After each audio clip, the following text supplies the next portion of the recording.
That road lanes, 6 lanes, it's 12 lanes. Meeting to order. Everyone please rise for the Pledge of Allegiance. I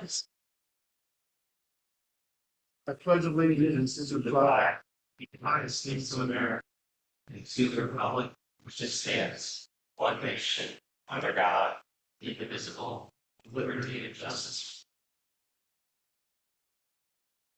Welcome everyone to a special Uwchlan Township Planning Commission meeting.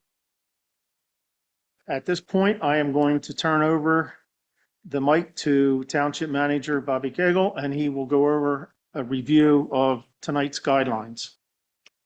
Thank you, Mr. Chairman, and good evening, everyone. Before we begin, I'd like to note that tonight's meeting is being live streamed and recorded on the Township's YouTube channel. I want to take a few minutes to provide an overview of the work that's taken place over the last 10 months since the Downingtown Area School District entered into an agreement of sale with Rockwell Downingtown, LLC. Shortly after that agreement was approved, Rockwell reached out to Township staff to discuss their plans of the property. We first met in mid-December when Rockwell shared both their conditional use industrial plan and an early concept for a residential plan that included approximately 680 homes and a 111,000 square foot aquatic center. Township staff provided initial feedback at that meeting regarding water requirements, overall density, the amount and configuration of open space, traffic impacts, and roadway layouts. Since then, there's been an ongoing and productive dialogue between Township staff, our consultants, and Rockwell's team. That collaboration has led to multiple plan refinements and the drafting of the ordinance language that's before the Commission tonight. In February, Rockwell formally submitted its conditional use plan for office, manufacturing, and warehouse buildings, along with associated loading and parking areas, approximately 100 acres of open space, and a proposed natatorium and nature trail.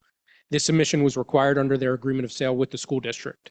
At that time, Rockwell also granted the Township an extension to the statutory review deadlines set forth in the municipality's planning code. In June, the Planning Commission hosted a multi-night public meeting series where both the Commission and the community had the opportunity to hear presentations on Rockwell's concepts, both industrial and residential, and to provide input. That feedback was conveyed to Rockwell, and you'll see evidence of that community input reflected in the residential plan being reviewed this evening. In addition, Township staff have met with neighboring municipalities that would be affected by this development to review the plans and gather their feedback. We appreciated their willingness to engage in that dialogue and to share perspectives on traffic, road connections, and other regional considerations. Their input has been helpful in shaping how this proposal has continued to evolve. One outcome I'm particularly pleased to highlight is that the Township and Rockwell have reached a conceptual agreement under which the Township would buy down approximately 38 homes and permanently preserve about 38 acres of land through a conservation easement to be held by the French and Pickering Creeks Trust Conservation. This arrangement was made possible by Rockwell's willingness to work collaboratively and by the availability of voter-approved open space tax revenues.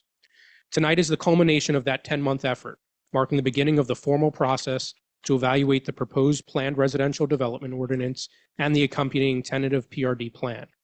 Our intention is to review, refine, and reach a decision on a recommendation for both the draft ordinance and the tentative PRD plan at the same time.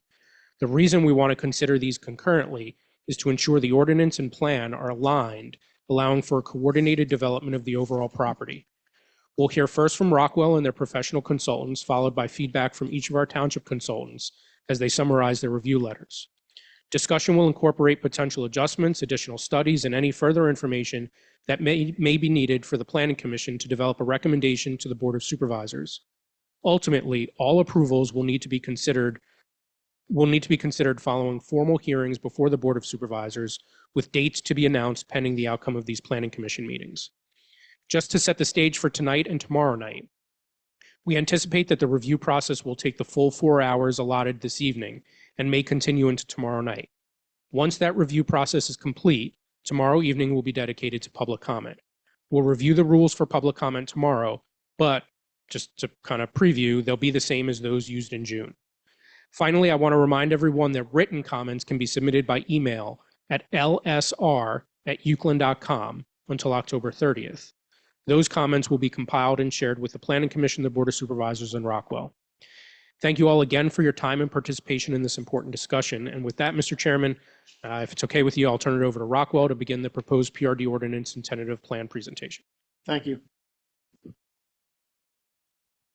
Thank you. My name is Greg Lingo. I'm the owner of Rockwell Development Group. We're a regional, locally based, but regional real estate development company.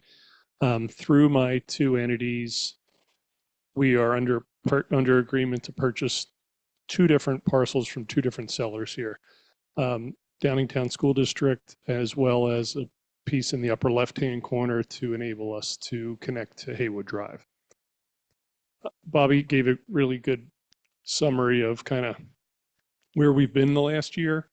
And I think one of the things that we've noticed is this willingness to collaborate, not just necessarily with township staff, but also with the neighbors and getting feedback from others. And we've held over 100 meetings between staff and neighbors, and those meetings have each resulted in, I think, the plan getting better. And we're really excited about the open space that Bobby touched base on earlier. Following the meeting that we were in front of you before, the township basically culled feedback and then reported that feedback back to us. There was overwhelming majority of folks that wanted to reduce the size of the natatorium. They preferred the active adult housing over the by right industrial plan. They wanted more open space rather than affordable houses. And the township asked us to also connect the community to Haywood Drive to help with traffic. So from that is the plan in front of us here. And some things that we have on here in this upper corner here is this connection. This, I may refer to this as Eli's parcel, but this acreage here, approximately 30 homes that we have along Haywood Drive here. This property is different and under a different LLC ownership than the rest of the property that we have under contract with Downingtown School District. A couple of things in our Downingtown School District agreement that are incorporated here are we have to cause to be built this swimming facility.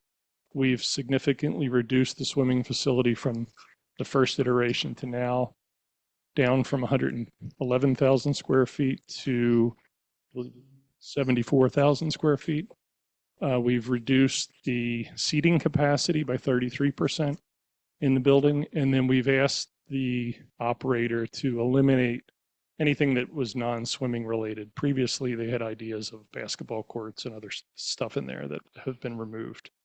Another component of our Downingtown School District agreement is that the property here that we're purchasing from them would be, if it does become housing, it would be active adult housing. Their opinion and ours is that it will help alleviate any kind of stress on the schools. That is not necessarily in the PRD ordinance that we've been negotiating with the township. So our agreement with the school district is that this would be active adult for all the property that we're purchasing from them, but it's not necessarily what's in the PRD ordinance. I believe the township didn't want necessarily our agreement to be dictating the land use for the property. A couple of other things that we've changed since the last time we met. We've increased the buffer here between Milky Way Farms and our property. It was 150 feet. We've increased that to 300 feet now.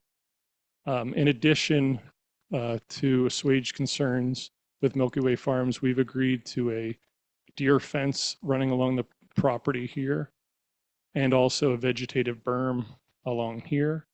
We've agreed that in our HOA documentation that the HOA would be maintaining the vegetative berm as well as the fence, and that in the documentation it would acknowledge that the people purchasing in this active adult community would acknowledge that there is an active farm there, so that they don't move in and all of a sudden say, hey, nobody told me that there was going to be a farm then. Additionally, we significantly reduced the density in this area from our last iteration. We used to have 83. When we showed this to you in June, we had 83 homes in this area. It's down to just 25. And again, that was to increase contiguous open space. So we pushed some more of the density out to the perimeter of the property here. We do have a buffer from this new parcel with Eli. That is we're 288 feet to for the property line to closest property line. And then as you work your way down Haywood Drive, it's much further distance there, just in the event that that question was to come up. From the June plan to this plan, we've increased our open space considerably. Our goal when we were meeting with the Save Lionville Farms folks was to get to 100 acres of open space. Our plan in June had 106 acres of open space, and this plan here, before any kind of a buy down from the township of open space, it has 131 acres of open space. We've also increased, as I mentioned, by reducing the density around here, we've increased this contiguous open space. There will be about approximately a 1 mile long trail here. It'll be a passive trail, like chip type trail along that area. And then, as I mentioned, we increased the buffer with Milky Way Farms. Beginning on Friday, we started to receive some of the professional review letters, and I'm happy to report, we have our consultants here tonight, and I'm happy to report that we'll be able to comply with mostly all of them. There are a couple things that I'll highlight that came up that we'll still have to work through, some of which we'll work through with township staff, and our professionals will work through with the township professionals. One of the things that was suggested was that there be an off ramp off of the turnpike onto the property. That's something that we really don't think is a good idea. We've been really trying to minimize the impact of traffic to this area, and we think introducing another way for more people to kind of flood the area is not a great idea. Another comment was for us to build a bridge over the turnpike, a vehicular bridge, which is not something that we had in our scope of what we were able to accomplish here. Some of the other comments are really good. We totally understand them. But one of the things we tried to do with this plan was increase buffers and increase open space. And some of the comments, like there was one that the curve radius of some of our turns isn't large enough. And if we expanded these curve radiuses, we would then be kind of pushing into areas that we just tried to preserve as buffers. So we'll work with our staff or with our team and township staff on that. A couple of other little minor things. There was a suggestion to put a nature trail behind some houses. This buyer profile is particularly concerned with safety and security. So we didn't think that was a great comment. And then similarly, there was a comment to increase the driveways from 20 feet to 25 feet. This buyer profile doesn't necessarily have big trucks and big SUVs, generally speaking. It doesn't mean that some of them won't. And we thought that adding that additional impervious coverage was kind of taking us in the opposite direction. That similarly, putting sidewalks on both sides of the street was, again, increasing the impervious coverage. If we were to modify the plan to take into account the curving radius on these turns, that would add another 200,000 square feet of impervious to the property. So all those reasons are kind of why we landed on the plan as we have it here, to try to maximize the buffers as well as the open space.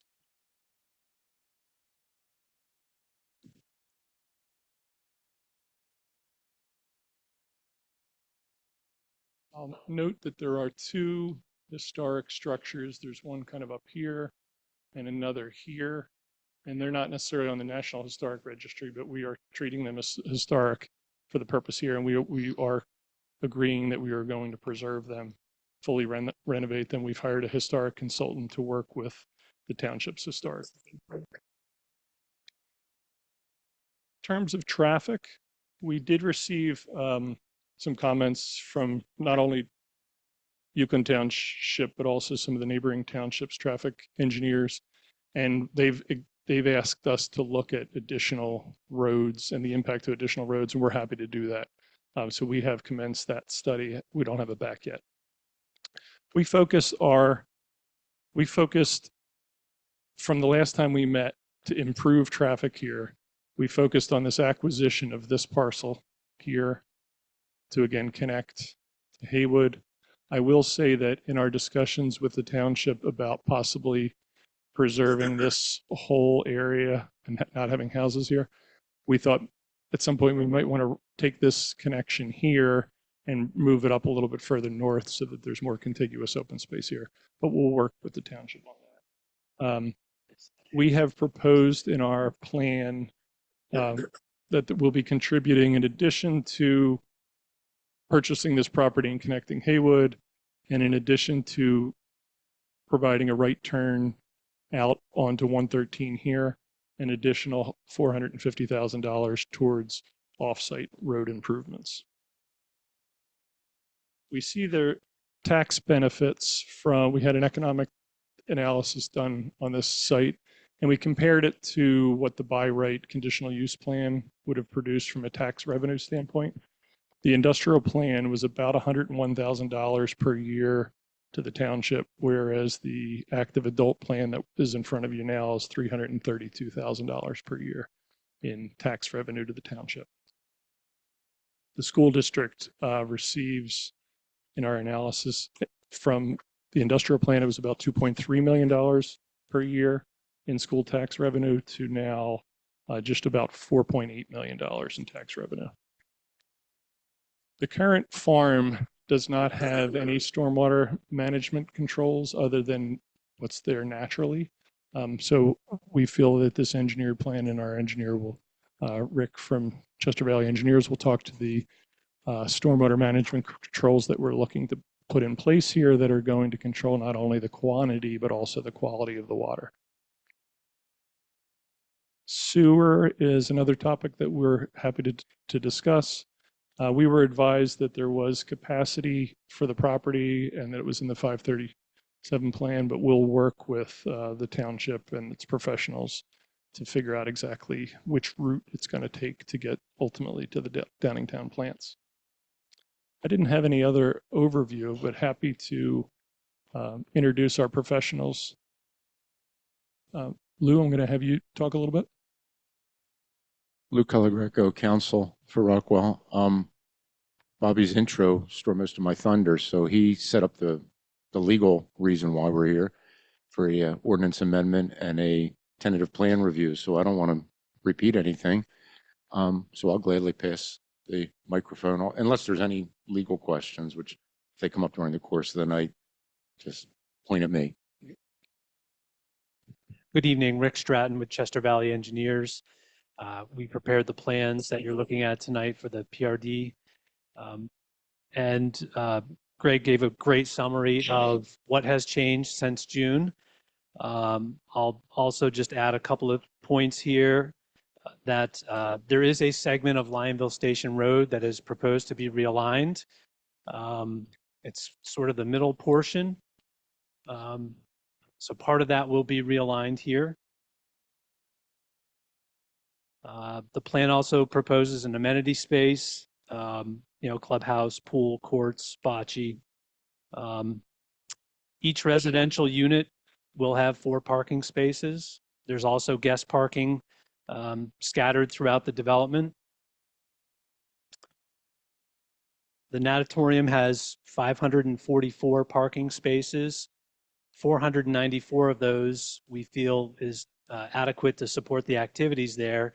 And then there's additional 50 parking spaces around that natatorium, which may provide overflow parking for use for anyone who's enjoying the open space here. And just to touch on stormwater management, we have over 25 stormwater management facilities conceptually laid out here. It's not all concentrated in one area. It's spread out. The best way to treat stormwater is to capture it as close to the source as possible and get it underground to help recharge the groundwater.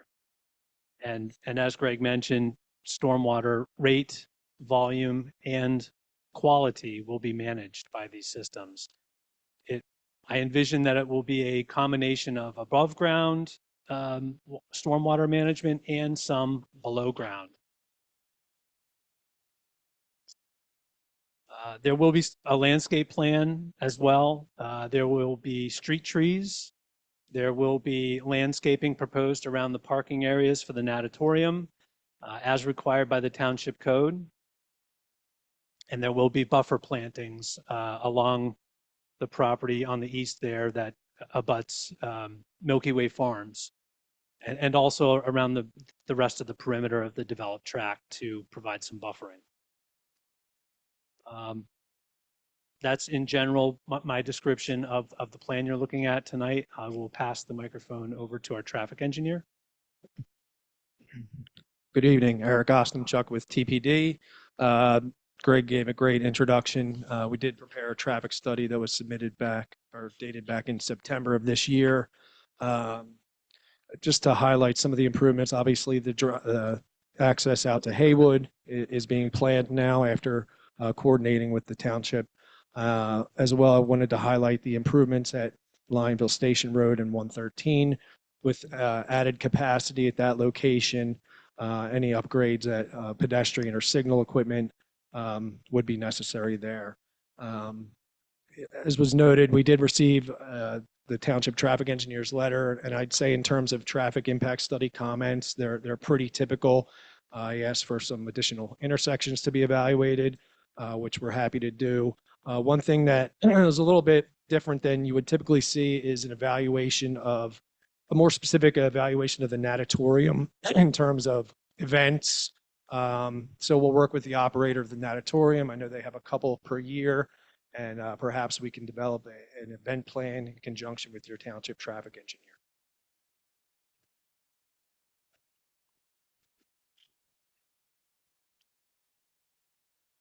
Thank you.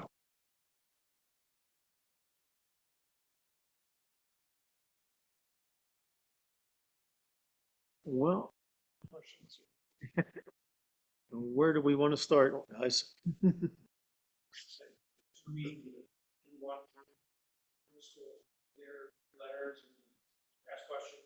Yep, that would be a good place to go.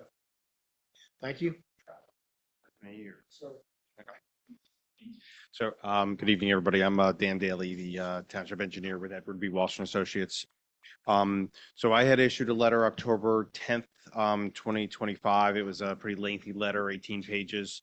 I was gonna maybe try to hit some key points in that letter here from planning related. There's some administration items that need to be done, but I don't think we need to go through all of those administrative items, but maybe some high level planning items in here that I'd like to point out for the planning commission members and the applicant for them to respond to and discuss.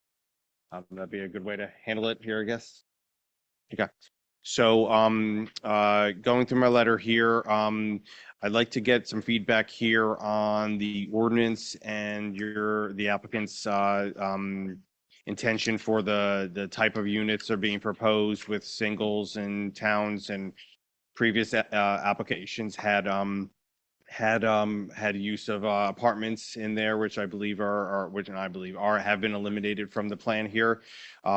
So I'd like to get some feedback here on the ordinance talks about 3 distinct types of residential units, and you have as far as I'm concerned, you have towns and singles, and the towns are either 2 clusters, 3 or 5 clustered units in here. But I think there was a kind of a update to the plan that doesn't necessarily update the ordinance, and I just wouldn't mind Rockwell to kind of run through that for the planning commission here and kind of just clarify what the intention is with these types of units. Thank you. The 3 types of units was a holdover from the prior submission. So it is 2 different types of units. Each of the different types of units are different size homes. We plan on having a 30-foot wide and also a 34-foot wide townhouse, carriage house. It's 2-story home with a basement. And additionally, there's 2 different types of single-family lots, 55-foot wide and a 65-foot wide lot, but not a third different distinct type of home. Okay. So that results then just as more of an administrative item to clean up the draft ordinance that was done there. So I just want that to be clarified, and my language is discussing about making sure the consistency between the plan and the review letter, plan and the ordinance are using the same type of language for carriage homes and towns and as such, which is I think simple enough to do here. I guess I wouldn't mind, next comment here is run through, just talk a little bit about density. And kind of give an overview for the planning commission and the public here, the density calculations and how that was done, what you guys are proposing here for the 609 units.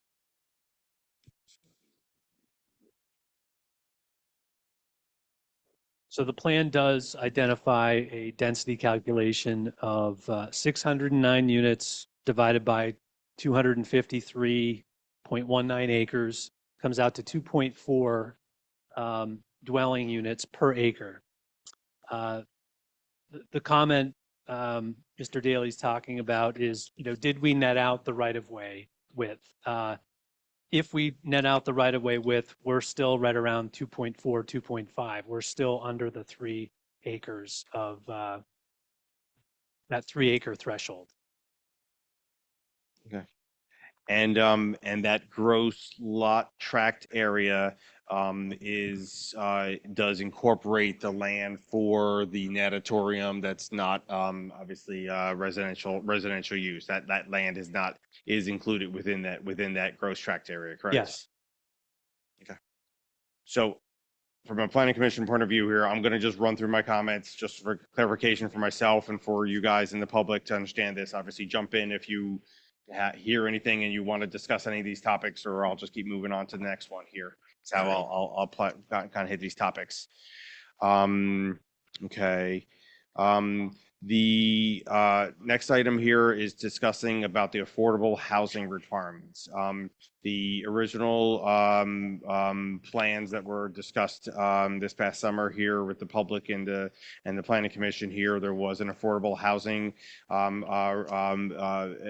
incorporated into this development here, and I believe, and the draft ordinance still incorporates that language in there, but I don't. My understanding here from your discussions with the township is I think that's been eliminated. Just like the clarification on that one. Yeah, I don't think that the supplemental draft ordinance that was submitted back in September still has the affordable housing language in it. If it does, that was a holdover, but they were supposed to be the apartments. Best of my understanding, and the apartments have been dropped from the plan, but I think that requirement was scrubbed from the draft that was submitted back in May. If I'm wrong, it will be.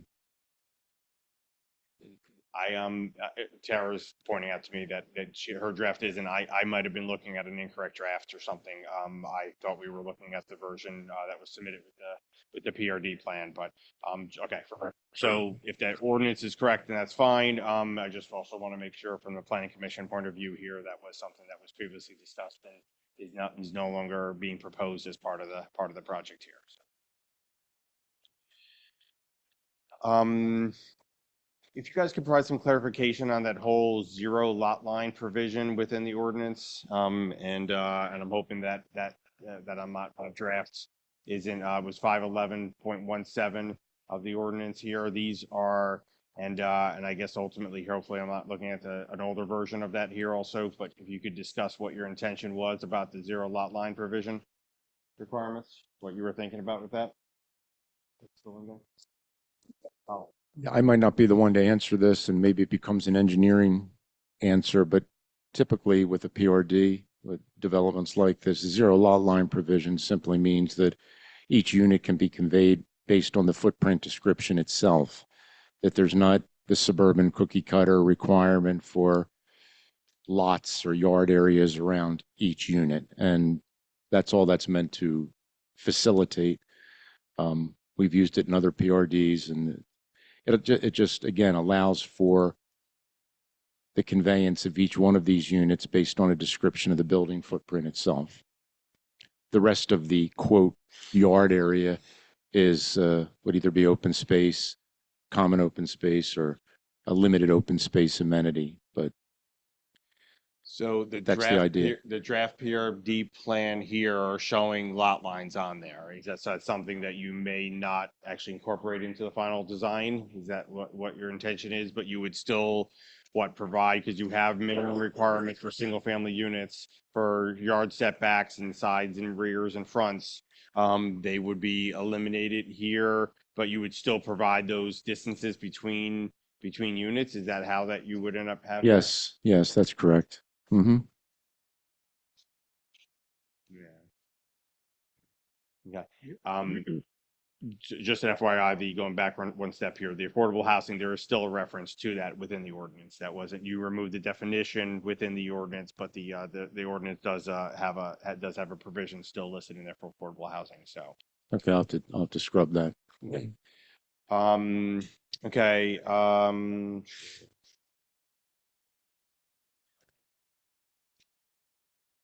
Just going through my letter here. Bear with me a second. See which is some topics to discuss.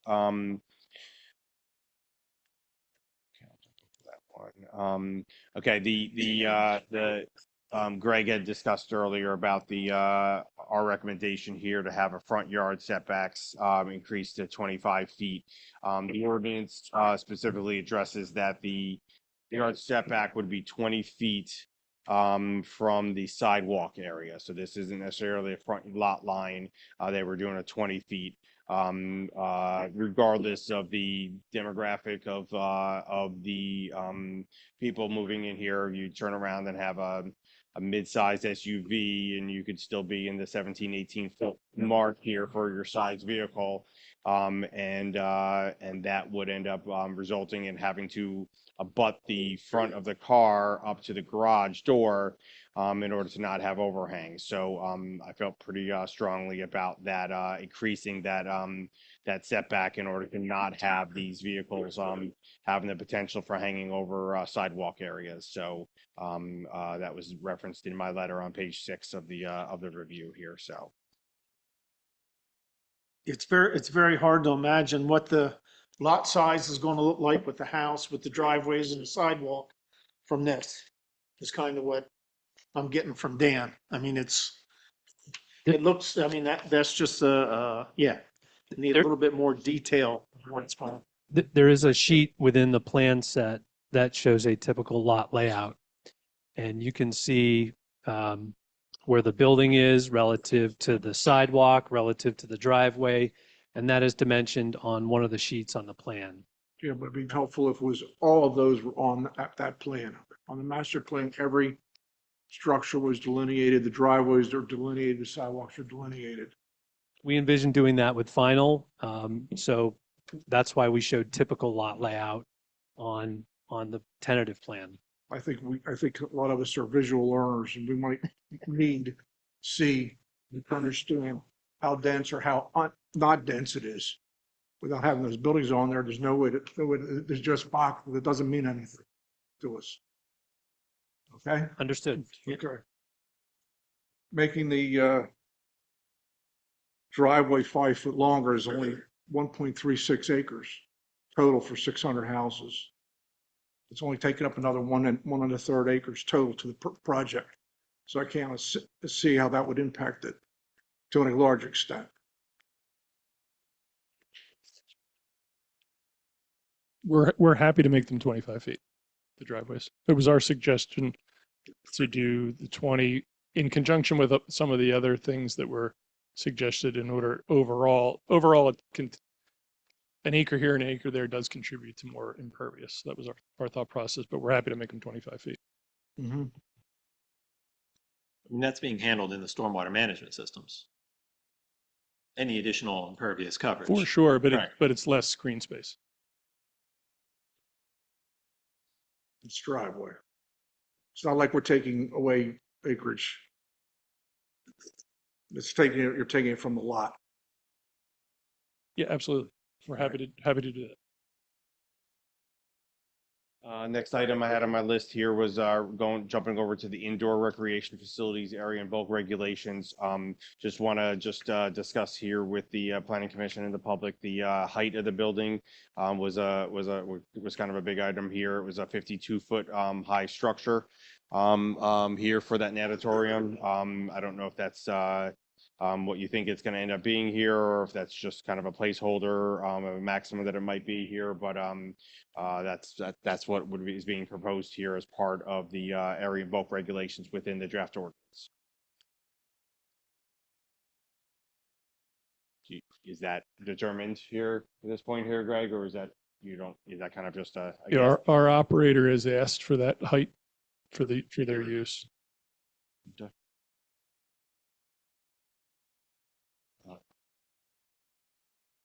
The 30, 40. Yeah, so I guess from Yeah. PC point of view here, I don't know what your guys' thoughts are on that. What was the response?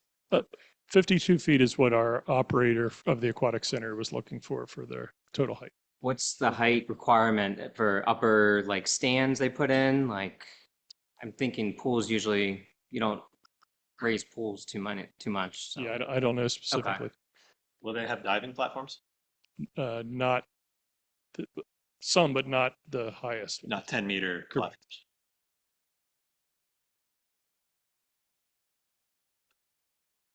Can we talk about the pool just a little bit while we're on the topic? Certainly. You mentioned the overall square footage has been reduced.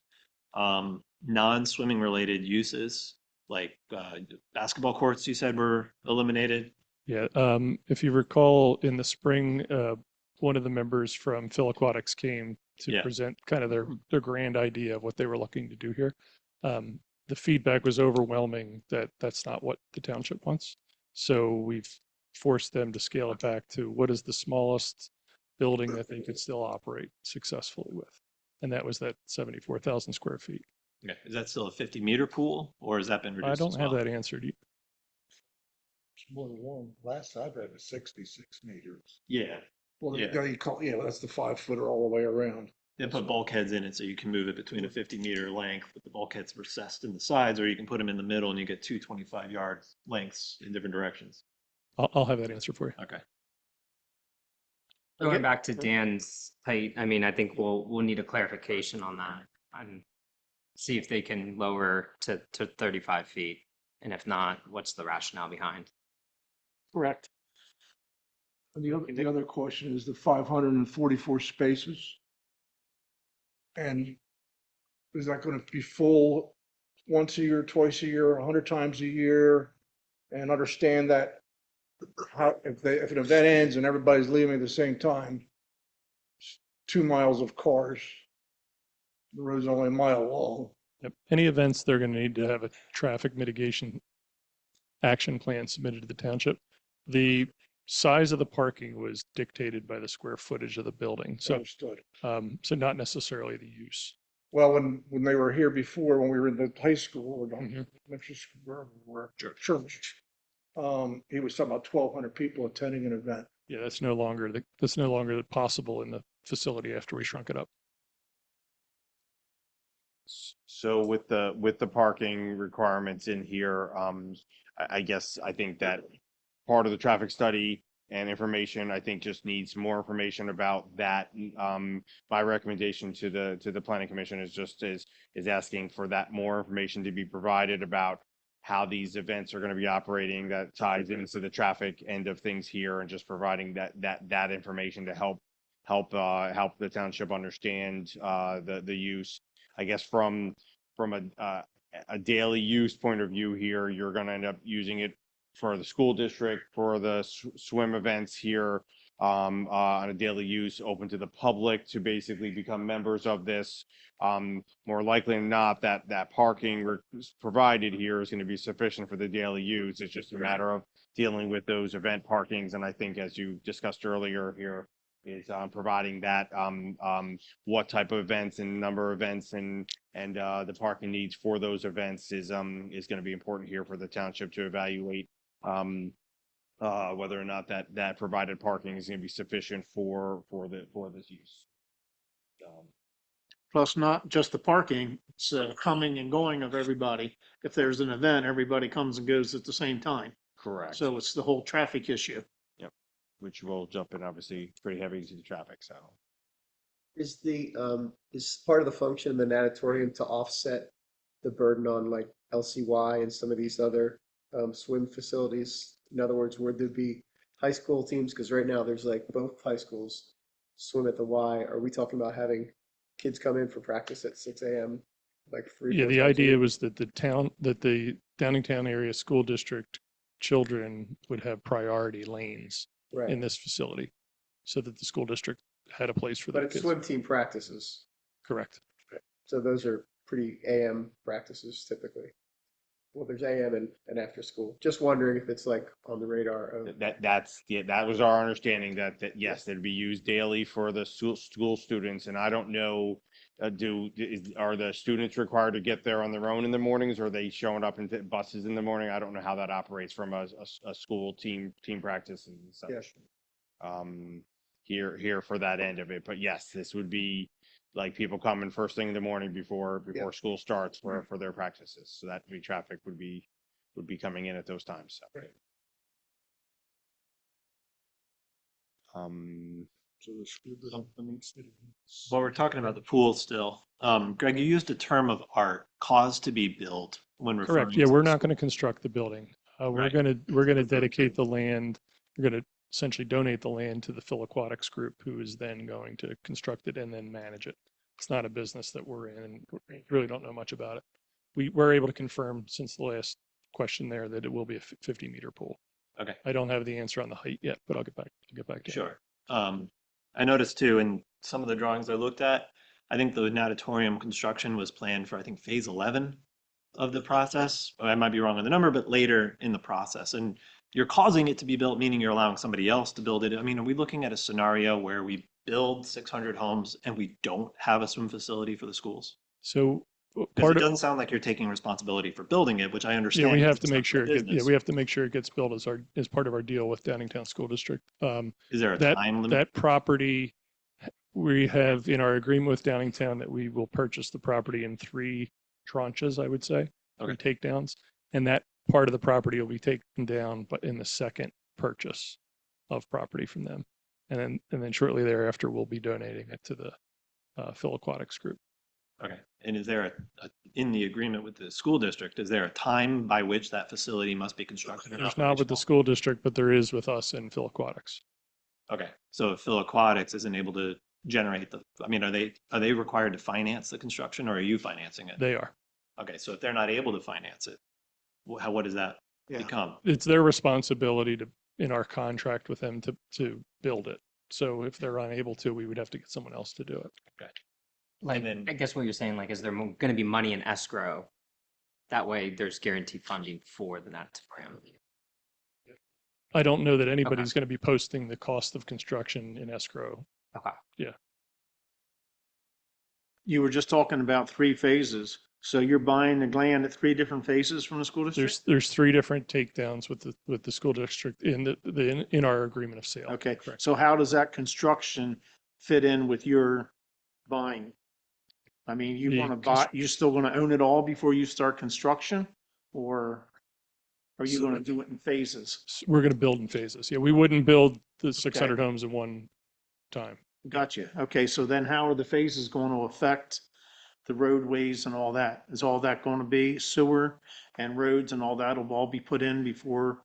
Yeah, the sewer connections and road connections need to be put in the initial phases. So the connection to Haywood is in the first phase, Okay. and that's where the sewer line would go as well.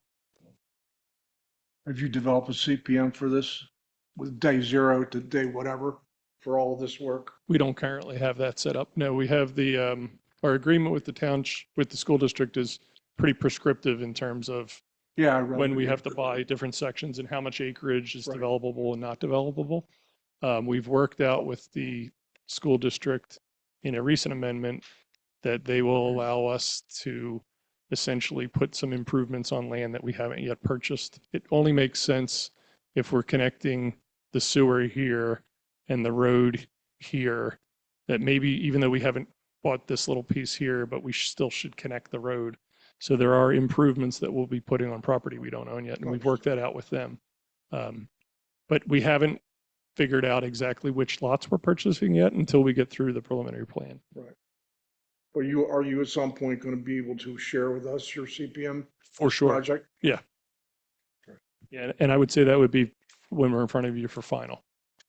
we'll have everything mapped out in terms of which lots first. In In the a sequence. preliminary plan. Well, Submission. Yes, so after we haven't done the engineering on the on-lot stuff yet. Right. So once we haven't resolved all the exactly where the road's going to connect, where the sewer's going to connect, and that kind of stuff. So once we get past all that, then part of our next submission would be inclusive of a phase. Yeah. Okay.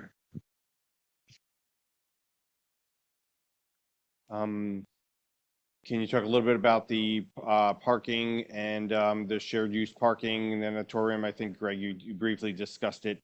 But you have a large lot in that area. That's going to be a lot that can be used for the park open space area for that. And or is it going to be restrictive to if there's overflow, if somebody's having an event at their house and using that parking? Are they going to be delineated spaces where certain ones are open for the public and certain ones are not?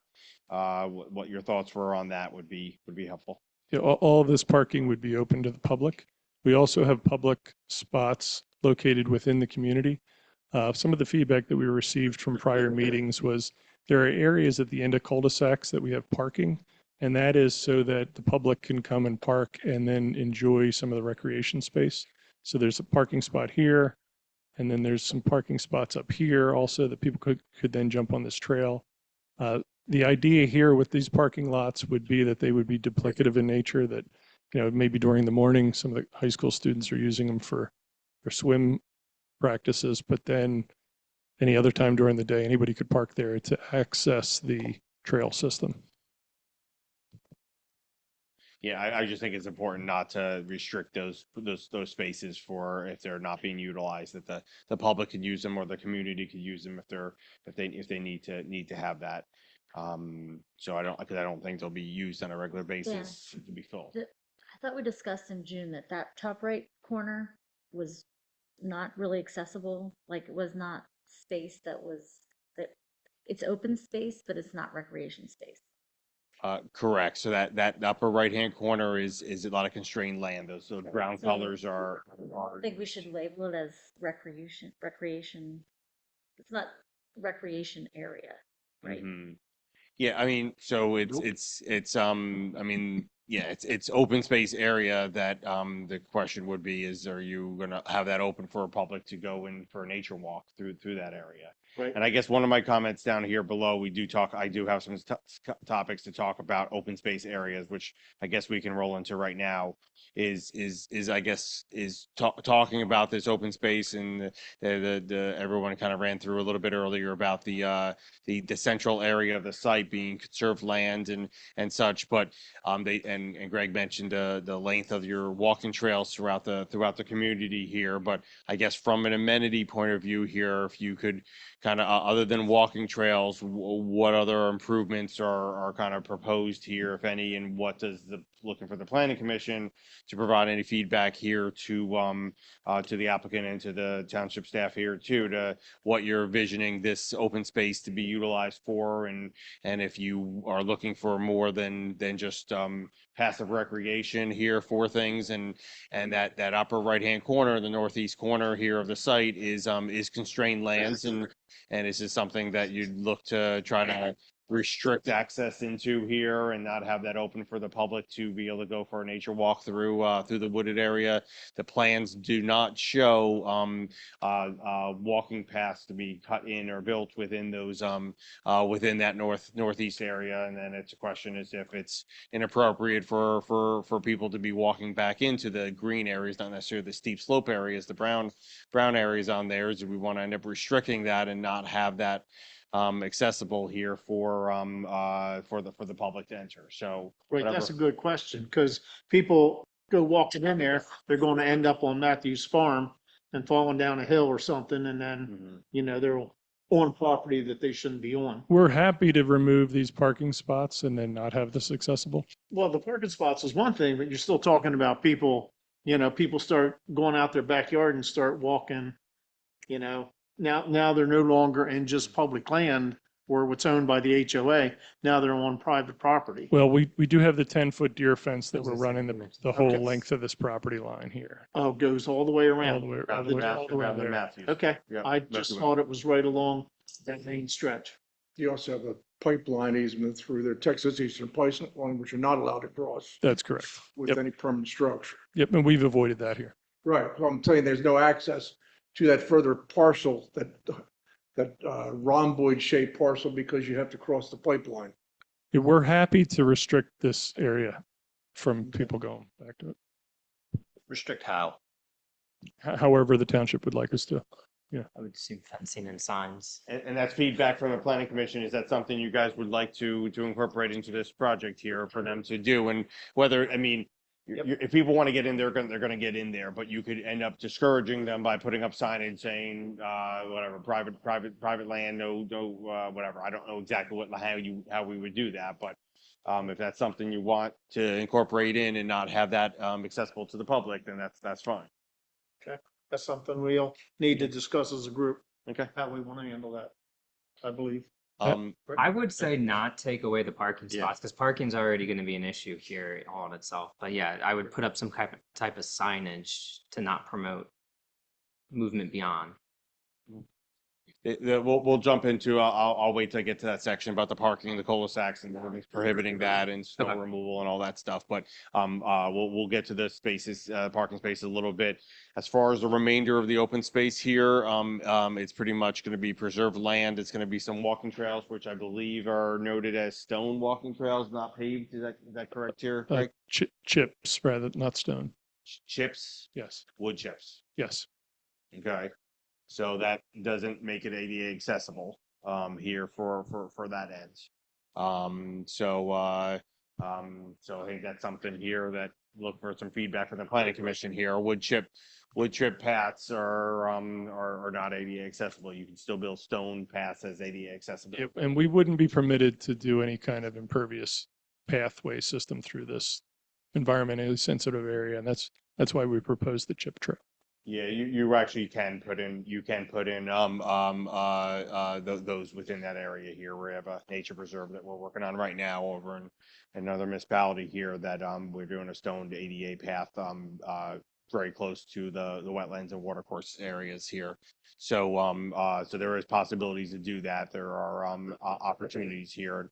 And if it becomes an issue here from a permitting, maybe it needs to be moved out a little bit further into the open space, away from a wetland area or such. But that's something I think from a township planning commission perspective, it's something that feedback would be important to have of what you're envisioning this open space to be like. So. Gotcha.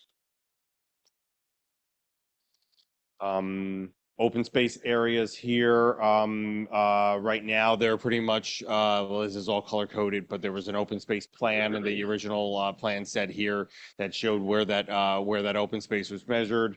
They are, the current zoning ordinance with, language related to open spaces, prohibits areas that are certain sizes. They need to be minimum 50-foot width. They need to be over a half acre of land. Accordingly here, this open space area outside of the lot areas are pretty much any kind of sliver of land that's left is counting towards that.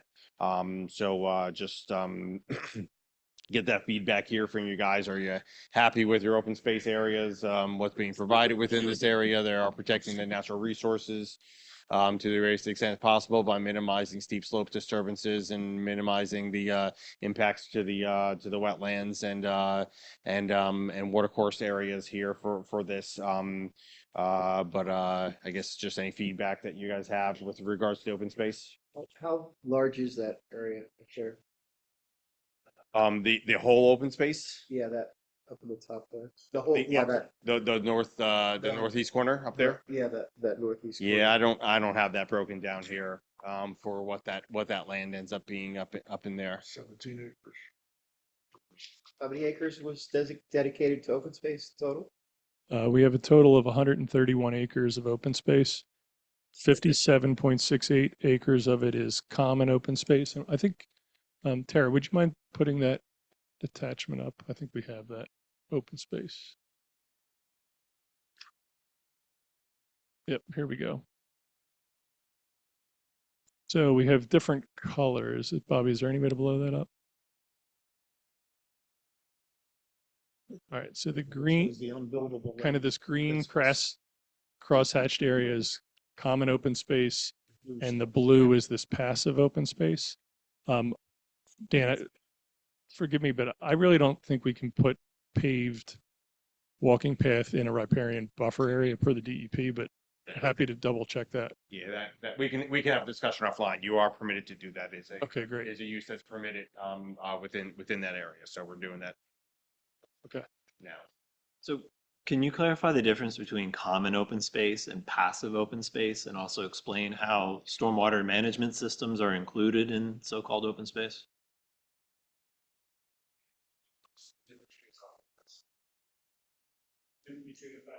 Yeah. So a common open space is, there's activities there that are, it's open to the public. You can, kids might be running around in the field, whereas passive open space, it's limited activities, maybe just a walking trail. It's a natural protected area. So you're really just in there kind of enjoying a nature walk versus the active areas, which are, it's almost like an athletic field. It appears as though the areas that will have stormwater management systems above grade are included in that common open space. So will they be conventional open basins that are not accessible for recreation, or? Some of those basins could be underground, which Right. means you could have a playing field on top of that. Some of those surface basins, you could have trails walking around them. So it's I mean, that doesn't really. kind of a hybrid of an active open space area. You could have a trail around a stormwater basin. I feel like maybe the stormwater basins that you can't actively do some kind of recreational activity in should be classified in a different way, so that it isn't conflated to be active recreation space. I mean, there are some stormwater basins that are more conducive to activities. So bioretention basins, and I've seen these in other townships at their public parks. Trails sort of meander in and around these facilities, and if it's not during a rain event, they're very enjoyable and it's very accessible. It could be a learning opportunity for some of the kids. So basically, it's a catch basin. So if it's raining, it should be full of water. Not all the time. No? In large storms. Okay. Sorry, go ahead, Dan. So what you have an issue here is your ordinance basically says that if it's an above ground stormwater basin, it's now counted towards your open space requirement. And your stormwater plan are showing these rectangle areas for your footprints for your facilities that you're looking to be underground. Rick, you had commented earlier in your introduction that some of these facilities will be above ground, some will be below ground. The ordinance right now will prohibit you from counting. I mean, the draft ordinance right now says excludes above ground stormwater basins here for counting towards your PRD common open space land. And that isn't necessarily reflective on this plan for those areas. So something you guys need to clean up here and get that language drafted properly. And then from a township perspective, the current zoning ordinance, when you're dealing with open space, not their definition, they have a definition called PRD common open space.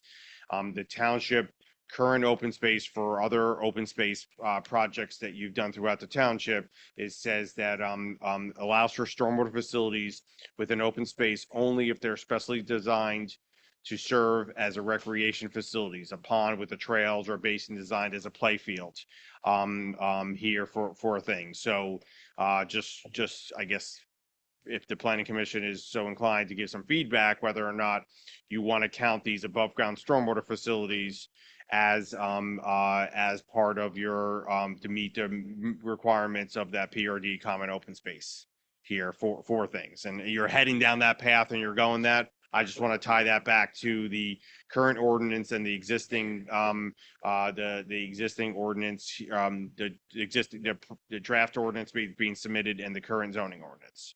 Is there a differentiation between basins, bioretention basins, and rain gardens? Are they all considered an open basin? in the Yeah, ordinance? bioretention and a rain garden are pretty much a term used interchangeably here. They're both above ground. Right. Typically, it'd be above ground facility here. So a detention basin, above ground detention basin, bioretention, all that is an above ground facility that are going to be wet.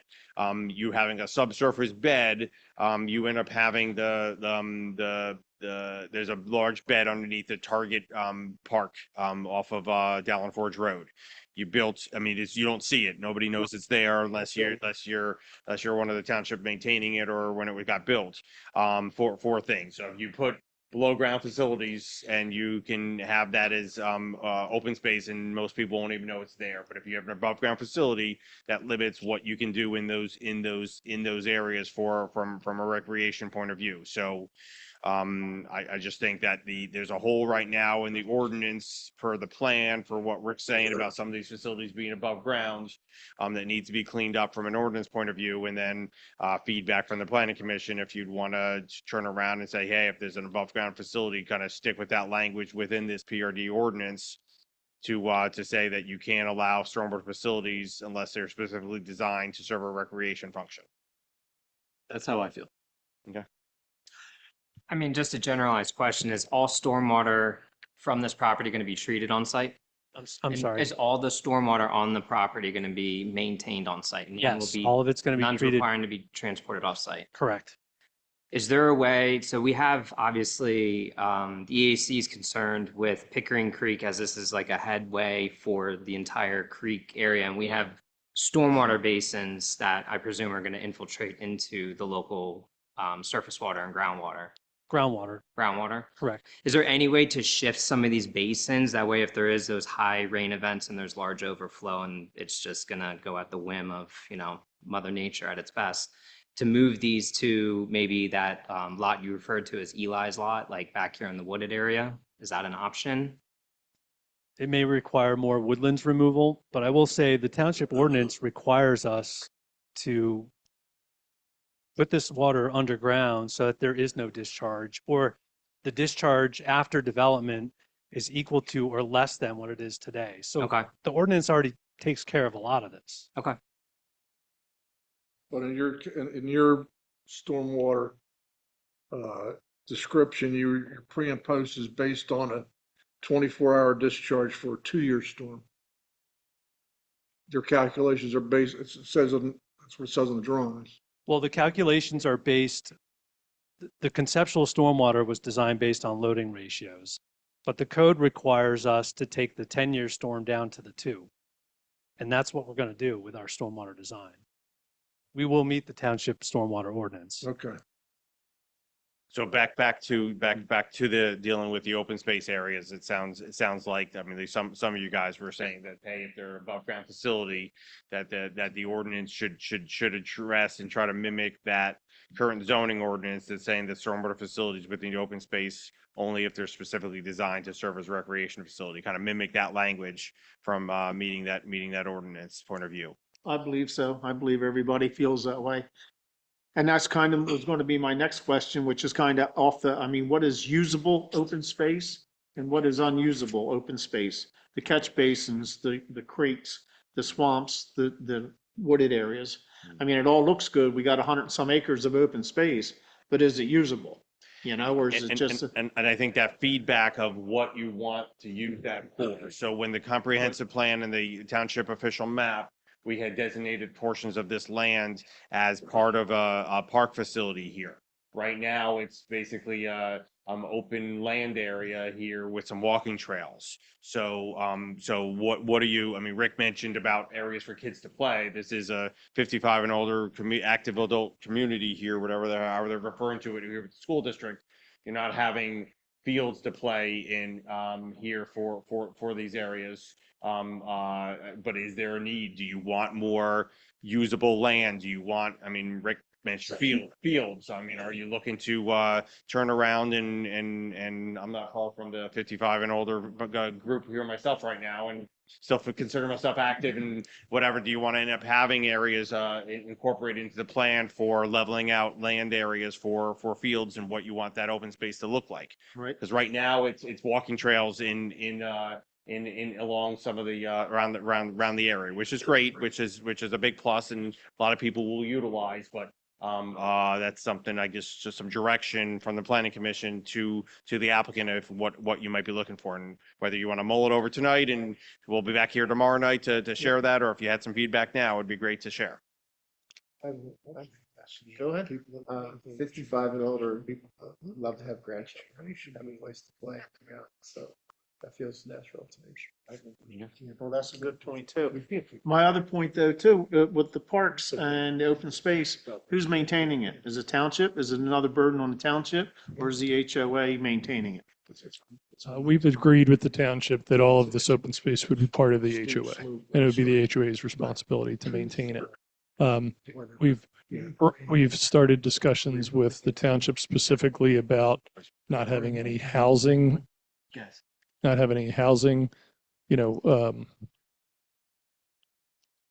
in this area. And we've talked to the French and Pickering Creek folks about them essentially being hired by the association on a regular basis. It sounded like it's once a year, but it might be more often than that, where they would kind of inspect that area for compliance. We're going to be meeting with them next week to kind of do a little pre-walk with them, but it would be maintained and paid for by the homeowners association, not the township. Okay. So then if we did say we wanted to put a playground in or something, same thing. HOA is going to maintain whatever. Yeah, what goes there would be maintained by the homeowners association. Okay. Just less burden on the township. Yeah, which is great, which is we try been doing here for various projects over the more recent past here, such as they had a park built there off of Sherry that's being maintained by the developer there for that. So it's ultimately here is I think the township and the applicant is in agreement that that's the best interest of the township here to do that, to provide those open space lands for the public to utilize. So there is, Tara had pointed out to me too, there is a pavilion area within the open space area down in that neck of the woods here for the public to utilize and have events in or so on. But if you want some land areas and fields kind of graded out within those open space outside of the constrained lands and riparian buffer areas, they obviously can be incorporated into at your recommendation here. So. Right. What is included in the recreation area for the community there? So in this area here, Yes. it'll be a clubhouse. So inside the clubhouse, there'll be meeting space areas where they could have like small parties. There would be an exercise facility. And then outside of that, we have a pool currently programmed. And the rest of the design, it really depends how the configuration of the lots and everything. But generally speaking, pool, some kind of racket, something perhaps, and on the inside, some kind of. So like pickleball courts or something? Potentially. Okay. So the ordinance, currently your draft ordinance, still Right, has yeah, language in there. We put in there that there would not be outdoor pickleball courts. So what are you going to change? You changing the plan, or are you going to change the ordinance? I mean, I think the township was kind of based upon issues that we've had, are not in favor of the. They're not on the plan. So this isn't. Right now, we're just showing just an area. There's a clubhouse, a pool, but there could be bocce ball or something like that there. So I think I didn't measure up them, but there are courts shown on there that appears to be either tennis or pickleball. And there's references in various documents here, whether it be the fiscal or one of the documents here that talked about pickleball. So it has come up on a couple. Yeah, we won't have pickleball outdoor. Yeah. What kind of parking is figured out for that complex? Yeah, there's a number of parking spaces near the amenity space. The parking spaces are shown adjacent to the amenity space up in here. So there's a common parking lot shown here. Correct. And then there's a road that kind of cuts through that also has some public parking. I don't know the count off the top of my head, but it looks like 50 or so spaces total. So where's the spot at that's public parking that you're talking about? I understand you got the parking for the clubhouse, but I just thought I heard you say there's also, So that would be for the public, and then, the various parking throughout the community at the end of the cul-de-sacs is public. The parking down by the natatorium is public. okay. Is there on-street parking? No, there's no parallel parking spaces on the street shown. What is So the furthest? I have that as a topic of conversation. I'll come up here shortly. Yes. Do you have an estimation of how many residents will be on this property? Like just a approximation based off number of units? I mean, it's 609 homes. So, I mean, I don't know what an average unit here, what the population projects at. Just slightly over 2 would be for the active, Two per? for the active adult buyer, typically it's just slightly over 2. That pool Per looks unit. small though. Excuse me? The pool looks small. For that, no, I For was 1,200 thinking like, people? what's the capacity of that pool? I don't have that answer. lot of Now, people now like- these folks could also use the natatorium. Yeah, but it's not, it's indoor. It's an indoor pool. So speaking of that here, and Greg, I'm gonna ask your experience with being a developer here. What I've seen for some of these other communities here, not this size here, but there are some studies you can end up doing to determine if your clubhouse is adequate size to manage a community of this size here. Is that something that you guys have done or plan to do here? Last thing I want to do is build a clubhouse that's well undersized to accommodate the use. I don't know. We have looked at that and we've dedicated the right amount of space for the size of the community.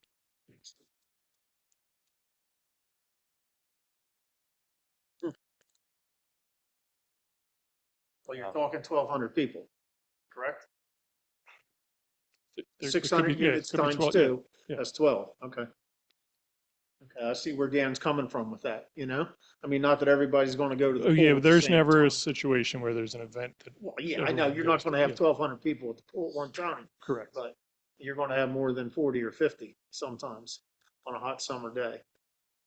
I would think, I would be curious to see that calculation also, Dan, on what you're figuring for the clubhouse or whatever. Kind of the same thing, if we're gonna do this, let's do it, let's make sure we Understood. do it right. Well, the thing about the clubhouse is, if one of the functions of the clubhouse is to have small family parties, and you have 1,200 people, then, your chances of you getting that weekend to have your party is gonna get pretty slim, pretty quick. So how many groups of people can the clubhouse accommodate in a night? Would be interesting. And there's definitely a pool capacity. And the pool, same with the pool. Well, I think a good recommendation here for the planning commission is to request an analysis for that space to make sure it's adequately sized to accommodate a development of this at full build out. Right. We'll jump in. I'll defer the traffic and transportation comments here for our traffic consultant to run through for that one. An item here that would interest don't need to comment about now is that Greg had commented about outlining a certain amount of money for offsite improvements, which I was a little confused on, but we could discuss that with the traffic comments. The internal streets, so let's talk a little bit about internal streets, on-street parking, cartway widths, ownership and maintenance of this. Greg, if you would kind of run through for the planning commission, the public, what your intention is. Lionville Station Road currently is a public road. Here, Haywood up to the cul-de-sac of the existing cul-de-sac is a public street.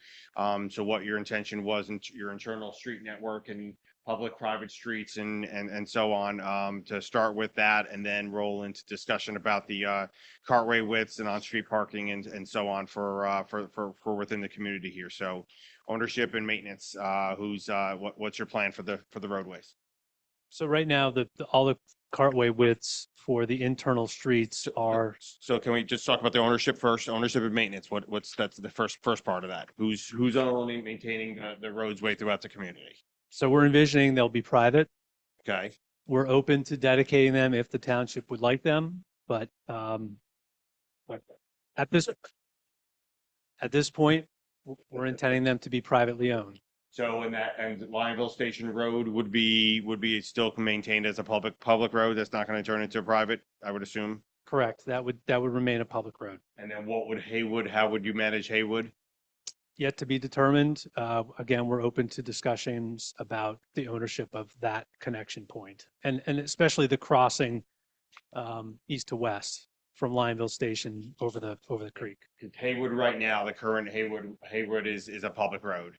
Yes. Here, so turning that into then from public into a private, becomes a little bit challenging here from an operation and maintenance point of view. So, and then having that township owning that portion, if that, as we discussed earlier, if that road continues and is made its way back over to Lionville Station Road here, that would kind of seem to make the most sense to make that a public roadway in here.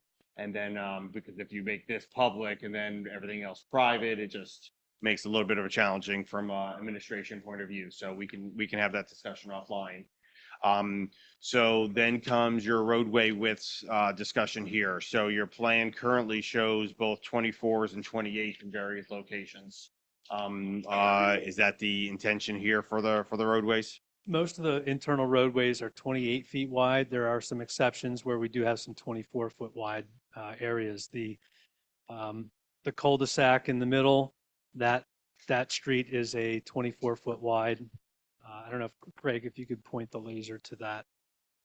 The cul-de-sac that goes north to south off the crossing. Yeah, that section right there is 24 feet.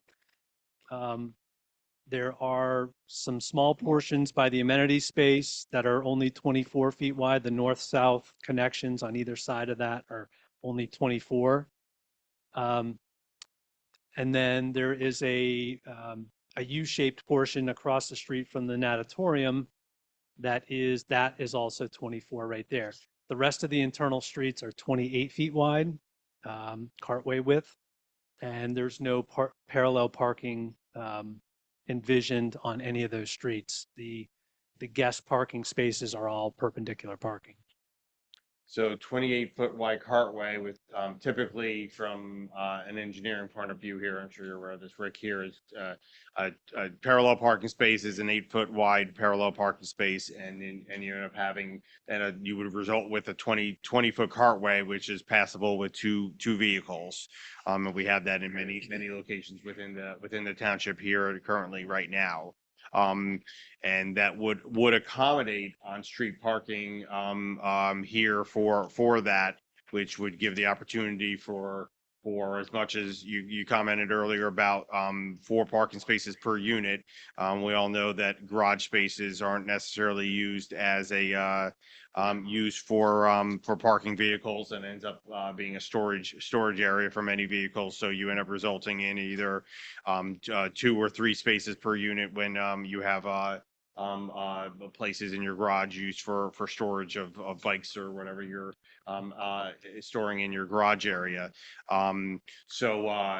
Promoting on-street parking here, if you can accommodate in 28 feet, is I think desirable here for when you have visitors coming over for that, because you have some spaces where you have no on-street parking. I mean, you have the cul-de-sac up in here, but then the houses back in somewhere else in here may not have anything, and they're not necessarily having a visitor come and they're going to park way up the cul-de-sac and walk down to their house for this. So I think it's a good idea to evaluate that from showing on the plan here, houses, driveways, and see where you can accommodate on-street parking here for the 28-foot wide cartways, because people will park on there. So I think it's be a good benefit for the township to see to help evaluate that process. And when you have townhome developments where they're covered in driveways, here in narrow lots, you're probably not going to be able to accommodate any on-street parking in these areas. But the areas where you have single-family homes, you might have some ability to provide for parking on the street adjacent to the driveways. That's I good think feedback. We'll that's take a very look. important because, not to be smart, on Christmas Day, if I live in one of those homes, my 3 kids come to visit, one of them's gonna have to park up at Tractor Supply, right? Mhm. There's not enough parking, and that's Yeah, just correct. one house. Yeah, that's They it. will If we park can't- on the road anyway. Well, then what do we got when we got a fire truck coming down and an ambulance? A big problem. Big problem. And then Dan, we just added 5 feet to the driveway width or length. Length. Sorry, not width. Yeah. Length. Yeah, which doesn't impact, I mean, it just makes the parking in your driveway more manageable for the Correct, but are cars they in the gonna, if driveways. they're taking away 5 feet, if they're adding 5 feet, are they taking the 5 feet away from the land at that point or from the street? It's basically setting your house back 25 feet minimum from the sidewalk. So that's all that's going to do is just make that house being set back just a little bit further to accommodate your car in your driveway. Yeah, your That backyard, was discussion. your backyard gets 5 feet shorter. Okay, so the yard's Your getting house 5 feet is shorter. 5 feet Okay, I just want to make sure it wasn't being taken away from the street. That's Yeah. all. Yeah, so it'd be from the sidewalk. My recommendation in the letter and discussion here now is that it's 25 feet from the back of the sidewalk to the front door of the garage. So, So that gets back to what I was saying about it'd be nice to see the kind of the plot plan. Now the house is sitting, now you just took 5 feet away from the backyard. How close are you to your neighbor? Your backyard of your neighbor?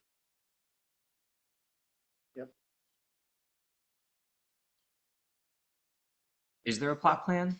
You had mentioned there was one example. So there's a typical plan, there's a typical sheet, typical lot layout on sheet 5 of the PRD plan set.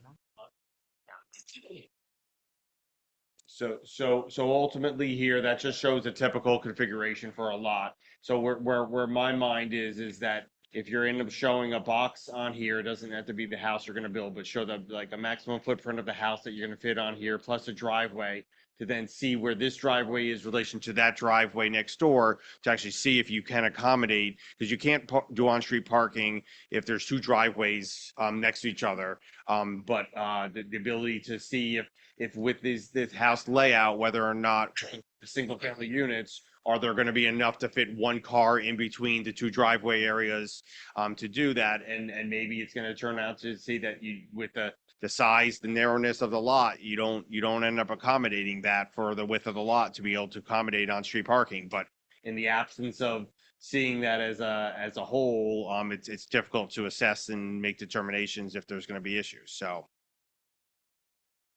Okay, can you get us that somewhere? I mean, you don't have to pull it right now, but later on or whatever, so you can get that to us, so we can get an idea of what's.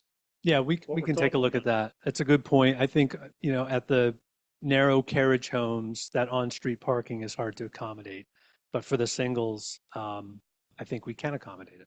Yeah. So I think then they can assess that and give you some feedback here, future point here. Correct, and right now, it looks like a bunch of little blocks to us, really, so we'd like to see a little more detail on that. I think it would be good to have a typical detail of the different house widths, lots with proposed house and car parking in front of it. So like for each housing type. For the Yeah, three housing, because there's 3. I think Dennis is saying that I think he's asking for them to show it on all the lots and end up assessing that, not just doing the typical that was shown for a couple of them. So Yeah, but if you have the I agree, but Yeah. right now, even if we just had 3 detailed of those 3 different lots, we can all get an idea into account and have an idea.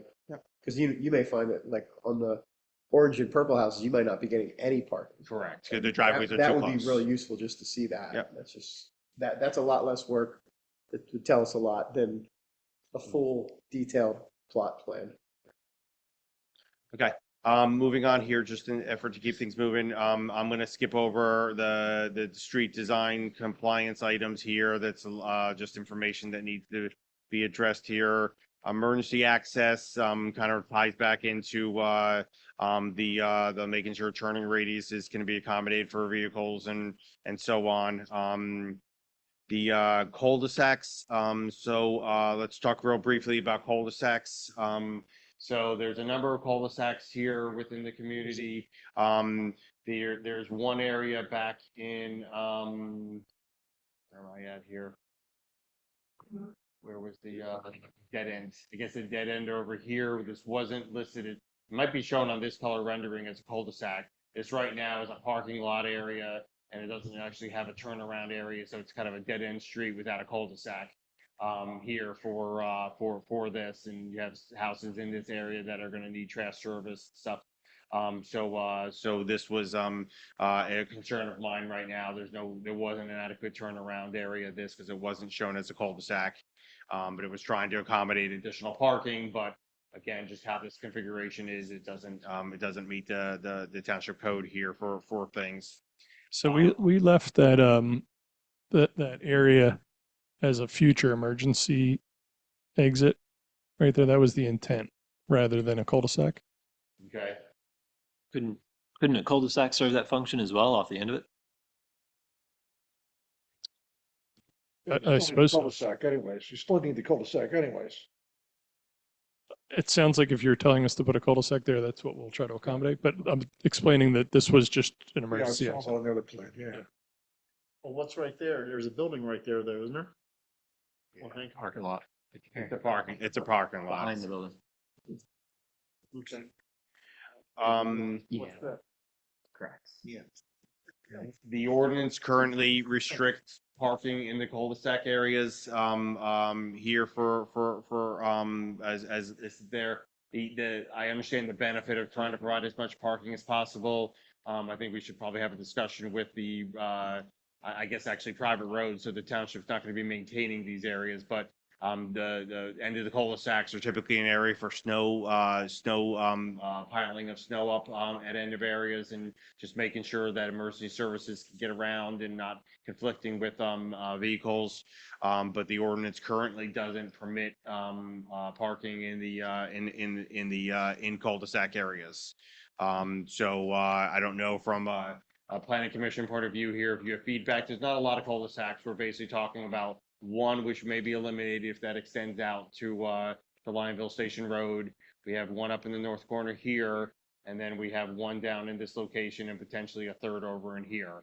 So if the HOA zoning maintaining these roads and cul-de-sacs, I don't know if you guys have a concern or not about providing parking in there or for this, or I'm seeing a couple of head shakes of no, that still have a concern, but is that Well, like you consensus? say, you gotta make sure you can get fire trucks around. Okay. And they don't have enough time to be messing around with snow and icy out to be trying to, bad enough trying to find fire hydrants and all that. Okay. We can follow up with emergency services and provide that feedback from their end to see if they Yeah. have any of that and any concerns. I mean, each cul-de-sac that you just mentioned, Dan, it's on a very short stent.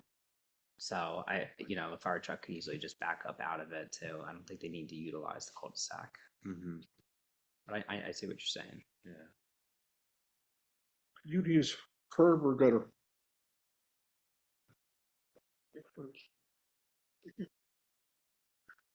Yeah, I think we're envisioning curb, upright curb. Yeah. There might be some places where a rolled curb would work better, but right now we're envisioning upright I curb. think if you're gonna be pushing snow around out the end of the cul-de-sac, stuff like that. Yeah, there might be a few spots where we have to do something different than upright, but for the most part, upright curb. And all along Lionville Station Road, you're gonna have to do new stormwater. Yeah, new inlets to collect that stormwater runoff, correct? Okay, moving on with my letter here is, I guess from a planning commission. It's come up a couple times now already, but we had made a recommendation about Hayward Drive here. Just like the planning commission to provide feedback. There is an area, steep slopes back up in here. There is the water course and wetlands here. This seemed to be a smaller area of wetlands in this area than the width of it down in where the current crossing is. Is this something that from a planning commission you recommend that they pursue extending out Haywood out to Lionville Station Road here, or do you like this within the community here? So I think it'd be helpful for the applicant to get that feedback from you guys. So what's the profile of that crossing look like? Is that like an elevated platform, so the wetlands runs underneath it? Yeah, that crossing is probably 8 to 10 feet higher than the wetlands below. I don't want to call it a bridge, but it's a elevated structure. Yeah, it's So a raised culvert, yes, so that there'd be an opening underneath to let the water flow through. But yeah, it's probably 10 feet at the highest point. I would say you would want a continuation of one open space, so I would shift the roadway up north. Yeah. I also think, especially with the width of the roads that we're talking about, there's a problem for traffic coming through Haywood to then connect over onto Lionville Station. Because right now they have to run kind of a circuitous path through roads that aren't really designed to handle a high volume of traffic. So it sounds like a consensus would be like the applicant to consider evaluating that options for connections up in there. I would. Yeah, perfect. That would have to remain a public road then. Yeah, that's what, I mean, it seems to make the most sense that Haywood, since it's public up to here, is that continues public all the way through that area there. Would seem to make the most sense, but I've seen it in the past where you've had roadways come up and it turns from public to private and they have to maintain things. So we can have that discussion internally from a township perspective and provide guidance on that, so. Okay, moving on here, pedestrian accommodations, let's talk about sidewalks. The current PRD ordinance states that sidewalks shall be provided in front of all residential dwelling units. The current plan shows sidewalks on one side of the road throughout the community here. So there's a disconnect between the draft ordinance supplied and the design. And let's get the feedback from the planning commission here too for the applicant to evaluate whether or not they'd want sidewalk throughout all the private roads of the community. We did have a discussion with the applicant during our earlier meetings that they had asked and suggested about having just sidewalk on one side of Lionville Station Road. And from a staff and our office point of view here, we didn't have an objection of that one to provide that. There's going to need to be pedestrian crosswalks and stuff to cross over from one side of the community to the other side and get to the walking trail along Lionville Station Road, but didn't see a need to necessarily have a sidewalk on both sides of Lionville Station Road. So we were okay with that. Would like to just get your feedback for the internal roads and what you'd like to see for that. Are you putting sidewalk on one side of Lionville Station? So the Sidewalk on one side. So One side, basically, okay. the current plan submittal shows it on one side, Okay. and the ordinance, the draft ordinance specifically addresses to put it on one side, and that was something that both staff and our office didn't have an objection to. But now, and so obviously, if you have feedback on that you think both sides, speak up. But the internal streets here, which is what you'd like to see here, whether or not it should be one or both. The current plan as submitted shows sidewalk on one side of the road only, on all of the private streets. Well, I personally agree with the one side on Lionville Station. When it comes to the other, any other feedback from anybody else? I agree with you on Lionville Station. Yep. One side makes sense because of its nature. We just need crossings out because if the whole point of this is supposed to be open in use space. Right. Yeah. That would 100%, they'd have to be ADA accessible crossings of Lionville Station Road and properly signed and so on to accommodate pedestrian traffic crossings. I think once we get into the neighborhood clusters, you have kind of primary loop roads and then you have secondary connector roads that go like side to side. And I look at those, the loop roads, and I wonder, well, which side would you put the single sidewalk on? I'm not sure which is the better. And so for those larger streets that handle more pedestrians and more traffic, I'd like to see both sides, but not necessarily for the predominantly horizontal ones that kind of go between them. Yeah, that's fine to be one to me. I mean, I hate to see more concrete, but I mean, most developments do have on each side of the road in front of each house, right? I mean, Correct, but you got to make it make sense. You don't want to be on a sidewalk that just dead ends. So I'm fine with No. both sides, but it just has to make sense. Sure. Yeah, absolutely. that's the flow. Yeah. Okay. Okay, kind so, of I think consensus from on the applicant, you that. get their feedback? That's fine. I do want to mention that this north-south Lionville Station Road sidewalk, we plan on making that a 6-foot wide sidewalk so that somebody could literally have a stroller going on one side and a bike coming the other side without it being a conflict. So that'll be a nice wide sidewalk. We're happy to put the additional sidewalks interior. I agree that I don't think it's necessary on every one of these roads. So I think we'll look at where it makes sense. Okay. I think we can work with you on that. But Okay. knowing that we kind of get a feel that we'd like to see it on both sides. in the Makes sense. majority. Yeah. Okay, topics of my letter here, running through, they did do a fiscal impact. Greg did a quick overview of that one. We did not do a technical review on that or recommended that we have a third party, to start that process. They did an environmental impact assessment, submission with this, with the plan, did outline all of the natural resources and such on the property. At this stage of the game, they're not fully engineered. The impacts to those resources are not fully identified at this stage. So my comment related to the EIA was that more detail needs to be provided about the impacts of that and mitigation associated once that stuff is determined. Didn't have any real topic of conversations to discuss at this stage for that. Stormwater, we've touched base on a couple times already tonight about stormwater. My biggest concern here is it's very preliminary in the stage right now of what they've done. They've done analysis for looking at loading ratios, showing that they have sufficient land to meet some loading ratios for the stormwater, but they're not addressing discharge points. I don't believe, I'll ask this question here. Has there been any analysis or consideration for soil feasibilities out here? Have you done any kind of preliminary testing at this stage? Some initial soils testing was done, I believe, earlier this year. We didn't test in all of the locations we're proposing stormwater management, but from the early results we saw, we were encouraged that the soils are good and conducive to manage our stormwater. Okay. We did not look at specific outfall locations yet, but we can start to do that with further refinement of the plan. I think it's important to do, this is stormwater is a big concern here for the area. You have a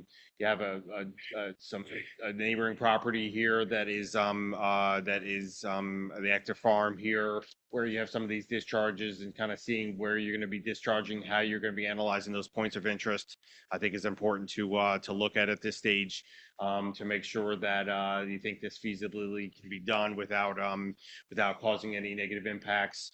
This upper portion, I have yet to get up there to walk that, but my understanding it's a pretty good large ravine down in through that area, and making sure that those velocities and where you're discharging at those are not going to create more impacts to that steep slope areas, and kind of important to do. So I think some more work on the stormwater design for feasibility to make sure that things are gonna work out would be helpful. We talked about the official map in the park, park needs here. I guess I'm going to step back and maybe revisit that park stuff. Are we asking them to grade out some field areas and make some more places for informal recreation, or are you thinking that there's some of these open space areas are going to roll into the LYA land areas for more fields and such? But I think that maybe you're having just some more like the gray tract, the gray farm property here. You had some open spaces areas, for those who remember, that were graded out for a field area, not set up for a public or for youth groups to come in and utilize, but places for more informal recreation areas, and kind of grading those areas out for that. And I think that's something could be incorporated if we're not going to make formal fields, but like grade areas out, so you have an area that can informally, kids can go play in and hear the grandkids and kick some balls around and such. That makes sense. Yeah, but what's the contours? It's hard to see the contours. I presume it's heading towards the wetlands, so Well, that's going to have an effect on stormwater. And as much as I would love to see LYA expand, it's a 55 and over community. Yeah. Yeah, so the only thing that I'll say about kind of that central open space area is with us with us working with Rockwell to place a conservation easement on that area. Whatever is going to be done there has to be done in coordination with French and Pickering to make sure ultimately the purpose of that conservation easement is to preserve the conservation value of that land. And so any grading, any changes, things like that, all have impacts on the conservation value there. And so whatever's going to be done there has got to be done in coordination with French Pickering to make sure that at the end of the day, the conservation value that exists today from that land is unchanged or preferably improved from that open space. If you go to the Downingtown area school districts, you see the fields, they're all sprayed with pesticide. So that would be my concern. Fields equal, you need to have clean, weed-free area. That's probably not what the vision is. Yeah, I think, I mean, I don't want to speak for French and Pickering, and I don't know that we need to get into this right this second, although we can if we want to. I think they envision like some natural meadows and things like that to really improve the conservation value of that land. And again, if we want to get into that, I know we're pushing up against almost 2 hours here, so. Yeah, I was gonna take a break here in about 5 minutes, let everybody stretch. Here, so if you can see, maybe I'll just kind of push through my last couple comments here, and Okay. and then we can, and then at that point would be a good kind of segue to break. Here, so okay, so I think Bobby's kind of helped guide the where at least the township has discussed about that land and so on. I had a comment in here about sustainability and energy efficiency. I know just to recap, they're talking about, and maybe I'll let Greg just kind of run through the Energy Star certification process. That's what the PRD current ordinance basically says, that the dwelling units will be constructed to meet the Energy Star certification standards. Anything else you want to feedback on that one to refresh the planning commission's member that you discussed with them over the summer? No, that's correct. We, since the time we talked in the summer, we are in agreement that we'll have each of the homes certified. So I think that was one of the questions that David had asked in the summer, like, okay, what does it mean that they'll be built in accordance with Energy Star standards? We want them certified, and we're going to have them certified. Would you consider next gen? Which involves, Honestly, don't know what that is.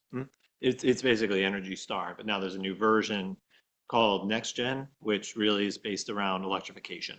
So heat pump water heaters, electric appliances, that sort of thing. So you wouldn't need to run gas to the site at all. Gotcha. Yeah, I know that we can do the Energy Star, but I haven't given any thought to that. Okay. Energy wise, and I think I skipped over from my letter here. Could you guys incorporate some EV charging stations over at the natatorium area? Absolutely. Okay. I guess then we have stuff about utilities, which HRG's here, the Central Sewer Engineer, we can defer to that. I think those were the key planning items that kind of is a quick overview of my letter here. So it was kind of my topics that I wanted to run through. The only thing I wanted to touch on, Greg, I know we had talked about in terms of stormwater, looking at like the 100-year flood plus a 20% safety margin. Is that still doable in terms of management for stormwater? So the conceptual design does not necessarily provide that. When we get real soils test results, that's when we know if that's possible. When do you expect that? With preparation of the final plan. When you say if that's possible, I mean, isn't it possible if you just make the facilities larger, or does it not work that way? Yes, a larger facility should accommodate that. We want to make sure we have meaningful open space and all these other things. So we've got a lot to balance to design the stormwater. Sure. So yes, larger facilities could absolutely do it. Do we have room for them? We'll find out. Okay, Dan, you good for now? All right, we'll take a 8-minute recess and get back to it. Thank you, everyone.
Okay. Yes. Got to give everybody a chance to review. Me too.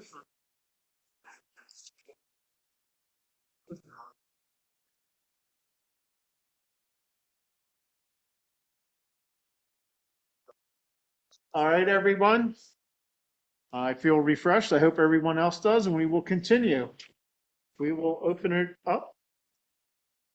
Go ahead and introduce yourself. Okay, good evening, ladies and gentlemen. Casey Lalonde with HRG. We are the appointed sanitary sewer wastewater engineer for the township. I've got Emily Mastroli with me as well tonight. I'm here in place of Bill Brown. He's out of town tonight and could not join us. I'm going to briefly go through some points from Bill's review letter. It's based on his review and Emily's review on the September 30th, 2025 PRD plan as prepared by Chester Valley Engineers. So I have 7 areas to discuss, and then please interrupt with questions. We can just have a give and take as we go with the Planning Commission. So the first area is quantity of wastewater flow. The anticipated average daily wastewater flow from the residential portion of the project is as follows.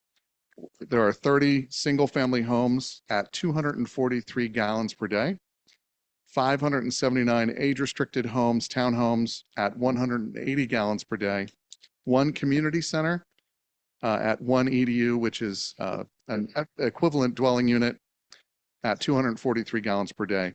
The total daily average flow would be 111,753 gallons per day. There are also several non-residential uses. The natatorium, estimated daily flow is 3,400 gallons per day.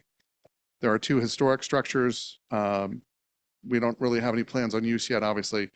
Each of those is 243 gallons per day for a total average daily flow of 3,886 gallons.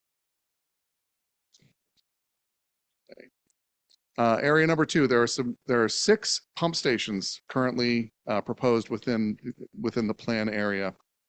Bill made a note where possible the number of pump stations should be reduced, and due to the relatively high number of pump stations for this single development, the township may want to consider creating a special sewer district for the project to recapture the increased operation and maintenance costs that will be had during after construction's done. The remaining pump stations should also be designed to handle swimming pool dewatering from the natatorium as the peak flow. Just a general note, parking for the community should not and will not obstruct any of the pump stations. They will need to be maintained daily.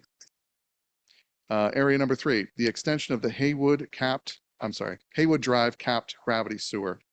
The existing gravity sewer in Haywood Drive shall be connected to the proposed gravity sewer in the Haywood Drive extension and convey wastewater from the existing businesses to one of the proposed pump stations. Area number 4, connection to the existing Eagleview collection system. A 6-inch diameter force main is anticipated to convey the combined flow of the project to the Eagleview collection system. The proposed force main for the project will be constructed in the existing Haywood Drive. As part of the force main construction on Haywood Drive will require repaving and overlay. The force main will continue via a jack and bore utility installation method under the Pennsylvania Turnpike to extend from Haywood Drive to connect to a manhole adjacent to the Hilton Garden Inn on the other side of the turnpike.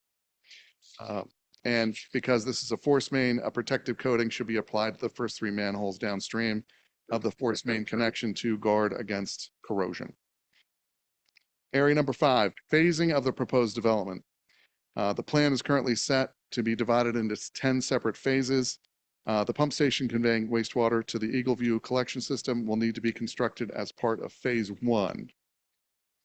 And the gravity sewers, pump stations, and local force mains required to serve each proposed phase should be considered in developing the construction phases. Area number 6 is very important. Availability of wastewater treatment capacity. Wastewater treatment capacity is not currently available for this project at the existing Eagleview wastewater treatment plant. The township is currently preparing an Act 537 plan update, which will allow flow within the Eagle View collection system and this project to be conveyed to the Downingtown Area Regional Plant on the south side of the borough of Downingtown. The township is also preparing design plans for a new pump station and force main necessary to convey flow from the existing Eagle View collection system and this project, again, down to Downingtown's sewer plant. Considering the time required for approval of the Act 537 plan and the water quality management permit, it is anticipated that construction on the pump station and force main would likely commence in late 2026 and be completed sometime in 2027. And area number 7, also another important item, is the anticipated tapping fee. A tapping fee is paid by each, well, in this case, the developer, to tap into the public sewer system. And the estimated tapping fee for the Lionville Preserve, as we're calling it, is approximately $3.36 million. And again, these are based on the PRD plans that we receive and reviewed so far. Additional plans will be reviewed for the sanitary wastewater purposes as we receive the plans. Is That's it. the 3.36 tapping fee based off of the quantity of wastewater flow in item number 1? Yes, correct. It's the EDU, essentially the estimated dwelling unit per household. Yes. Now, they mentioned in item number 2 that, or is it 2 or 3? The one that he said that the remaining pump station should be designed to handle swimming pool dewatering. There is no dewatering anticipated throughout like a year. I don't know how swimming pools work. Are they typically dewatered once a year? Should the Weekly. I'm sorry, go ahead. They're weekly. My understanding, I talked to somebody, Phil Quire, I talked to another pool builder. They told me that they dewater them weekly. Okay. And along with that dewatering, there's also how the estimated gallons per day is kind of calculated. It's based on the facilities at the pool, the showers, bathrooms. Those go into that calculation as well, because those are very important, especially if you've got hot showers, cold showers. Those also are a real big driver of daily gallons used for wastewater. So is dewatering included in 1B or not? Yes, it should. Oh, it be, is? yes. Okay. Mhm.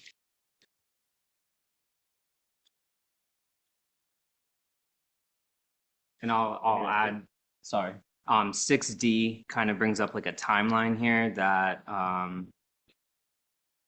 looks like construction of the force main wouldn't start till late 26 and be completed sometime in 2027. So where does that leave the schedule for like this development?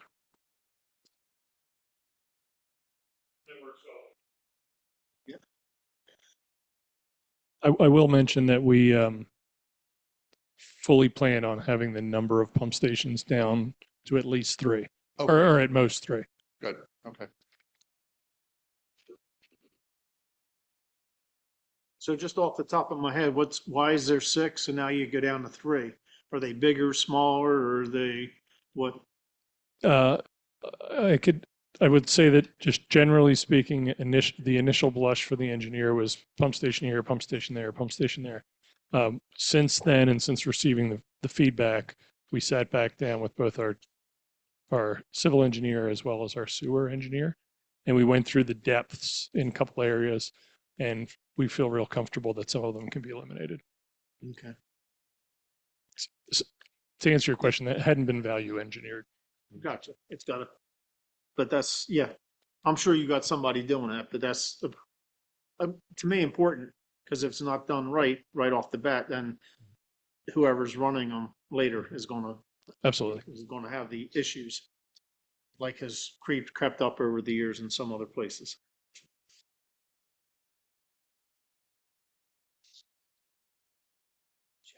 Anybody have any questions about sewer capacity? I just have one other question. So it says that some type of subsurface installation to tap into the main underneath the turnpike. Is that correct? Is that what's proposed, or is that what's recommended? I believe that's proposed because it's the most effective, cost-effective way to get under Okay. the Correct. Turnpike. If you have Is there anything any to add? PennDOT approvals with that or anything since they're going into the turnpike? Turnpike Commission would have to allow access for it to happen.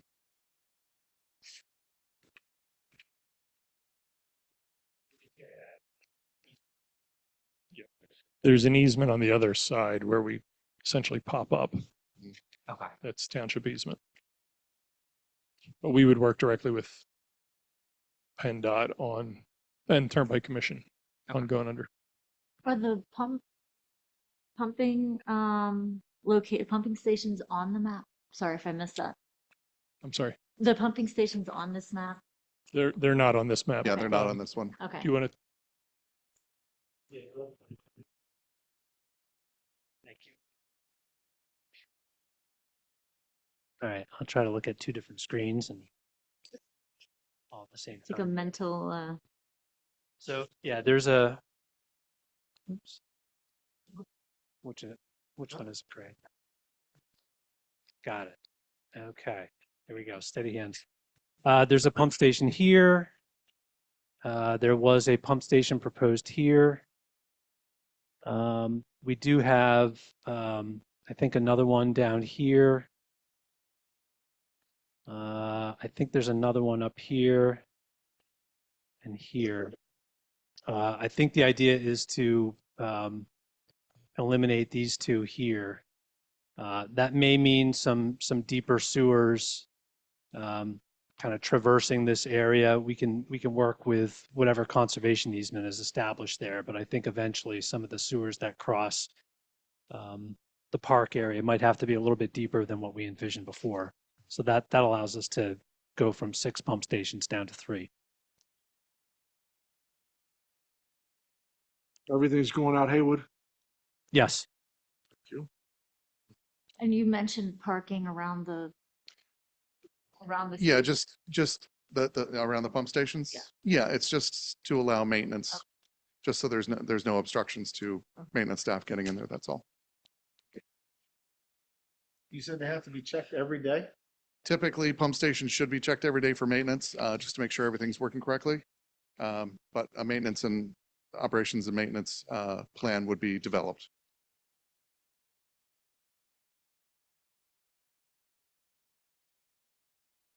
So I guess I have a stupid question.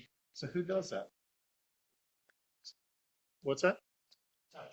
Township staff would maintain. The municipal authority. So, My understanding is DEP will require the township to take the pump stations. okay. No, no.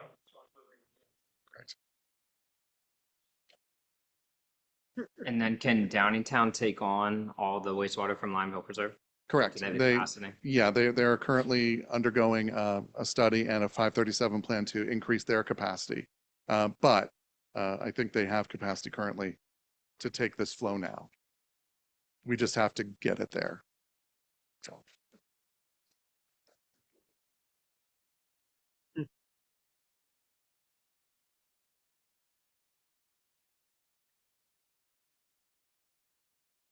Well, at the present time, anybody have any other questions?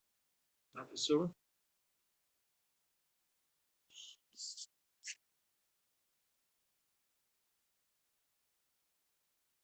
So it's 115,000 gallons a day going through a 6-inch main, Correct. force main, I'm sorry? going through that 6-inch force main. Correct. Correct. Yeah, I'm not in the business, but that seems like a lot. My wife is. You know. That's her. Well, he's in the business, so you don't know. Seemed like a very big pipe. All right. So is this public water, aqua, or? is this- Yes, Aqua. Yes, it'll Okay. be served by public water. Correct. So while we're on sewer and public water, then they're able to service you also?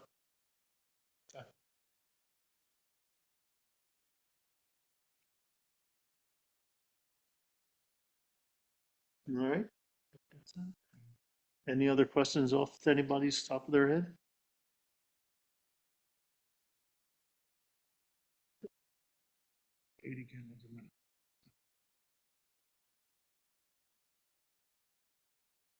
Okay, thank you very much. So for tonight, you answered all the questions that we have for now. Okay, very good. So, It's, thank you. sanitary sewer is not the most exciting thing, but it's necessary, so. Yeah. We all use it. Without it, we'd be nowhere. Before the next one starts, I just had a general question. So it says landscape berm and buffer. Do you know any heights on that buffer, or excuse me, on that berm height?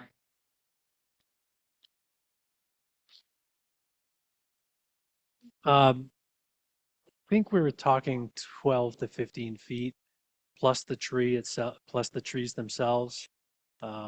Whatever's adequate to provide good screening between the two uses. Okay. Yeah. And was that like discussed in one of your many meetings with like Milky Way and everything? That was sufficient? Okay. We provided a cross section of what it would look like from the back of the house with the berm next to it and the trees. Okay. So real quick, while you were just talking about the buffer area, do you want to segue into open space next, or do you want to do traffic next? What were the options? Open space or what? Traffic. Open space or traffic? Okay, so we'll just finish open space and then we'll do traffic. Sounds like a point. Talks a lot. Yeah, that's what I was thinking. I'm Bill Gladden, Executive Director, French and Pickering Creeks Conservation Trust. I'm just going to cover some of the higher level things in our letter that I've heard from tonight, and then Carl can fill in on the details. He's much better at that. So in general, we really support having the road moved up and having the more contiguous open space. Really appreciate that. In terms of having an informal play area in the open space, I really appreciate Bobby's comments that we really are focused on the conservation value of the Pickering headwater area. We do have easements that can accommodate that. We can structure an easement to accommodate that. We would ask that we do sort of as you were talking about fine tuning, as you looked at the slope and right sizing, so to speak, the pump stations and things, doing that with any proposed informal play areas. We would lean towards having a vast majority of that in a more native meadow area, but it could be accommodated. We would want to look at the contours, the drainage. And then when you're trying to have some definition in those different areas, if you have the meadow going pretty well, it's going to make a natural border. But then when you're having the open space go up against more of the developed areas, maybe having like a 3-rail fence or something so that it doesn't end up just being something where people chuck their backyard stuff into the drainage and basically into the headwaters area. In terms of the parking, we heard about that basically 50 of these spots were considered sort of open for everybody. They all are, but the other ones were calculated based on the use of the natatorium. We would suggest that you think about taking some number of these and having them, especially if this is bought down by the township, having that up around the historic structure. And then they could have access, there'd be like maybe a dozen or so up there so that they're less likely to be used by natatorium people during those hours, so that there are places. You could do it and you could walk down the trail to get there, but you're not gonna. They're just gonna park down there.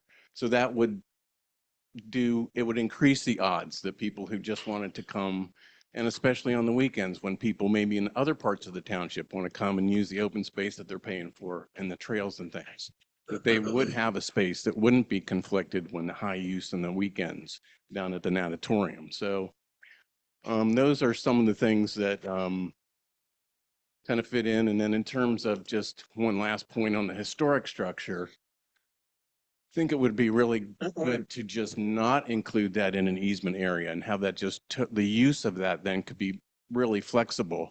Because I think you would want probably to have adaptive reuse and not just have it a monument to stones just standing there.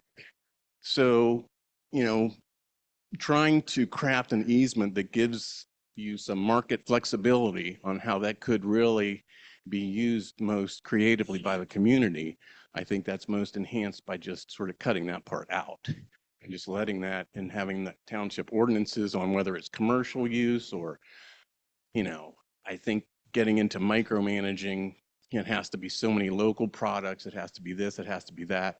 It really can limit the potential for use of that building. And it's just, I think it's really nice to see that. And just wanted to sort of say some of the limits of working with us and some of the benefits as well. And when it comes to the meadow area that we think would be a great idea along there, if you agreed, we think that it's really good to approach that and the trail in a similar fashion, in that having those in place early in the process so that people don't move in and then be complaining about, oh, there's this trail, we didn't really know about that, or I don't like that.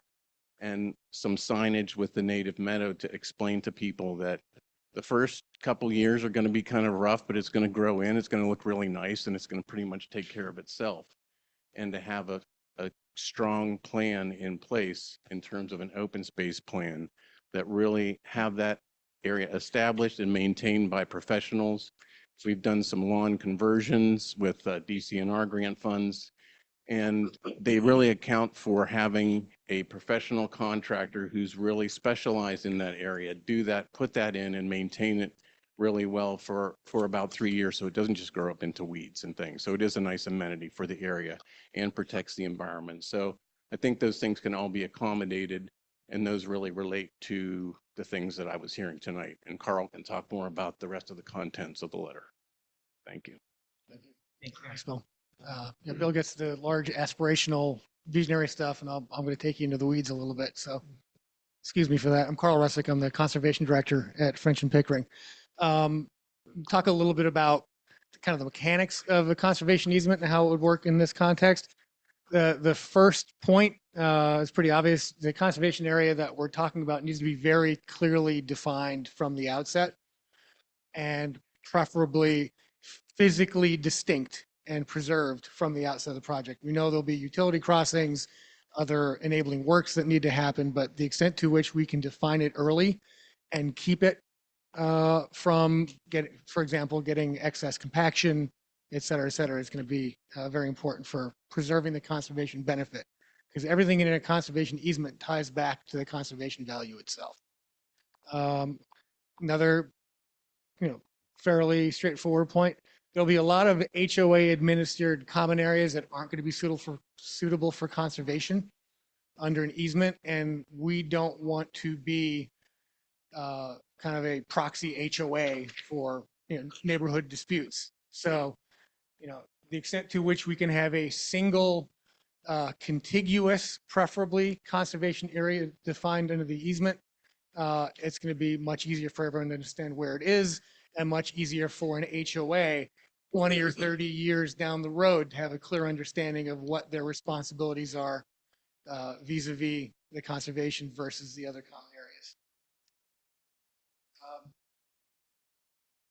That demarcation should happen before any significant construction activity, so that the disturbance in the future in the conservation area is minimized. Bill mentioned the historic structures along Lionville Station Road. Probably easier to carve them out, so we're not having to see how they work within a conservation easement, if possible. Key point about an easement is that it is recorded against the tax parcel and in perpetuity. So you don't want to create a situation where you're having to constantly revise a conservation easement because you're having to re-record it each time. If there are things that are going to be adaptively managed over the long term, it's best to have those taken care of in a open space management agreement or open space management plan that the conservation easement references. Note on stormwater, obviously there is going to need to be some engineered release of stormwater planned for large storm events. And, it's going to be difficult to avoid. We recognize discharge into that central riparian zone because that's the low point for a significant portion of the parcel. Any outfalls, overflows need to be designed to minimize impact and obviously not discharge directly into wetlands or existing stream channels. A few key points on the HOA. and how that's going to interact. Typically, when we hold a conservation easement, it's for an individual property owner. And the property owner changes over time, but we're interacting with an individual property owner. Holding a conservation easement where the fee owner of the underlying parcel is the HOA is a challenge. And so we have to go in with our eyes open and be very aware of how that is structured, so that, our role as the holder of an easement is enforcement of the terms of that easement. And we need to be able to understand exactly who that HOA is. Are they sufficiently funded to do the necessary O&M on the improvements and the conservation area? Are they sufficiently sophisticated to understand their obligations under the easement? So that is an area we're going to be having to be very careful with, so we can be comfortable that our counterparty, if you will, or the fee owner is a responsible conservation owner. So we're not constantly in an enforcement mode with that entity, because that's just not what we're built to do, and we don't want to have to do that. Part of having holding a conservation easement is the monitoring and enforcement. There's, at a minimum, annual monitoring. Obviously, in the earlier stages of a project like this, it will be significantly more frequent. A few more points on the fee owner. We have a right of entry for inspection and for enforcing the terms of the easement. If the township is named as a beneficiary under the easement, we can work hand in hand on that enforcement. But as I mentioned, the HOA having sufficient resources to do the required management, because just because you let something, you call it a natural space, it still requires some degree of active management. And even if it's just maintaining, dealing with hazard trees, keeping trails open and maintained, things like that, that's not an insubstantial list of tasks for an HOA. As far as the public access improvements and planned stewardship activities, we'd strongly suggest that, much as a lot of your street work and your wastewater and stormwater work needs to get installed up front before you start selling individual units to buyers, that the trails, associated parking, and the bulk of the planned conservation work, if it were to include a meadow conversion, for example, if it were to include additional riparian plantings, invasives management, things like that, the bulk of that work should be done up front as well. And, it works to everyone's benefit, because then it can be sold as an amenity to prospective buyers.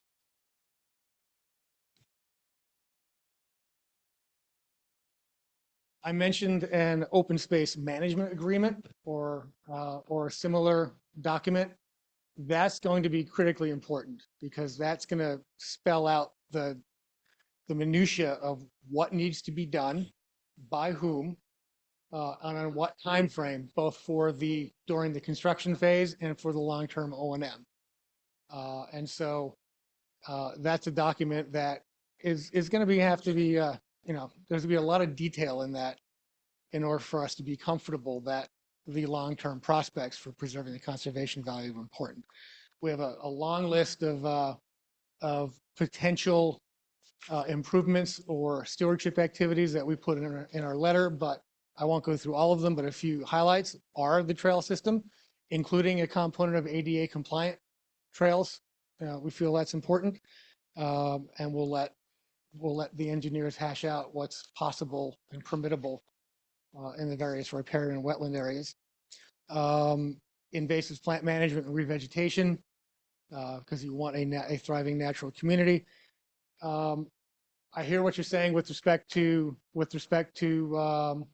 recreation access, but we would strongly suggest minimizing the amount of cool season turf grass that you need to maintain and keep mowed.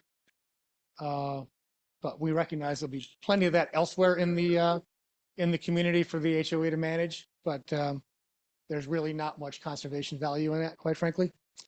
And things like deer management. Some degree of formalized deer management is, in addition to the deer fence, because there are a significant population of deer in there now. They're going to be moving around, continuing to move around. Their patterns will change with the changes on the site. And over the long term, active management of the deer population in the conservation area is going to be critical, so we don't end up with an understory of invasives, basically, with no native understory to work from. Just trying to think what else bears calling out. And on the, there is going to need to be significant mitigation of the woodland impacts as for the areas that are being cleared. Some of that can happen in the conservation area. Some of that can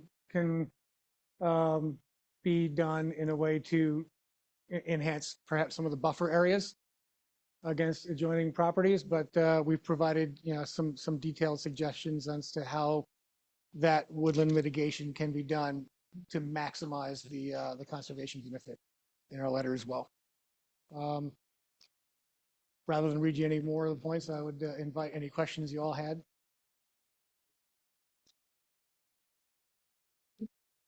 Very informative. I have a question.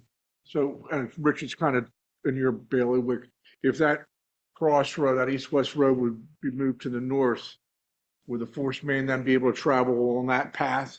So you wouldn't be taking it as sanitary right through the middle of the wetlands? Yeah, the force main would go Where the bridge goes? where the bridge goes. It's still possible we might need deep gravity through some section of the conservation easement. Yeah. We have to work with the design. Yeah. And that's as long as it's planned and appropriate mitigation measures are taken, et cetera, we can work with that. When you were talking about the deer population, Mhm. I hadn't really thought about this, but is there any kind of, this I guess this sort of falls under conservation.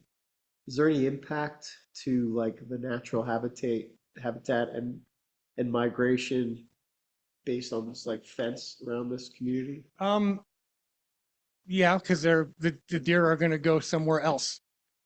And so you're- folks need to, obviously the deer fence is a clear benefit to prevent deer moving back and forth from one side to the other, but they're going to find ways to go around and they're going to move into new areas. The site's going to change, the habitat's going to change. Frankly, in the conservation area, the deer habitat will actually improve because you'll be doing invasives management and probably planting more native understory, which makes it more important to do deer management so you protect that investment as well. Obviously, when you do plantings, you do deer protection and the like, but so it's important that be kept in mind. There is hunting that currently happens on the site informally. I would imagine you'd find some deer stands out there right now. And so having that in mind so that you're not creating future deer management challenges by going in with your eyes open and having everyone aware that you need to do some degree of management is going to be important. So what's your thought about eliminating any area for migratory waterfowl, which is the snow geese and the Canadian geese come through there twice a year on the current property? Migrating geese prefer mowed areas and fields because they don't, there's so now they no don't predator have that. pressure. So if you are minimizing the amount of closely mowed area, you are making it less welcoming to migrating waterfowl. Right, so there'll be more on the athletic fields at the elementary school at Pickering and more on all the other school properties. I wouldn't suggest that they go there, but they're not going to disappear. They're going to go somewhere. You want to make as many places as unwelcoming to particularly resident Canadian geese as possible. Well, these are definitely migratory. They're not resident. So, I mean, you'll want a decent habitat through the riparian area, so you get migrating waterfowl, find it welcoming, appropriate to the area, but you want to minimize the opportunity for, geese that would typically hang out in a fallow field, because that's where you get your numbers and that's where you get your nutrient impacts and the like. Right. Well, you'll get them in all the basins. Depends on the design of the basins. Well, if they're cool weather grass and they're mown, they're going to be in the basins. Exactly. If they're cool weather grass and they're mowed, they don't necessarily have to be. Mhm. You can have shrub basins. I mean, it's more of a management. It's not necessarily a management challenge. It's not what people who manage them are used to doing. It's becoming more common. So a little education is going to be involved, and that's the kind of stuff that needs to be spelled out in an open space management agreement.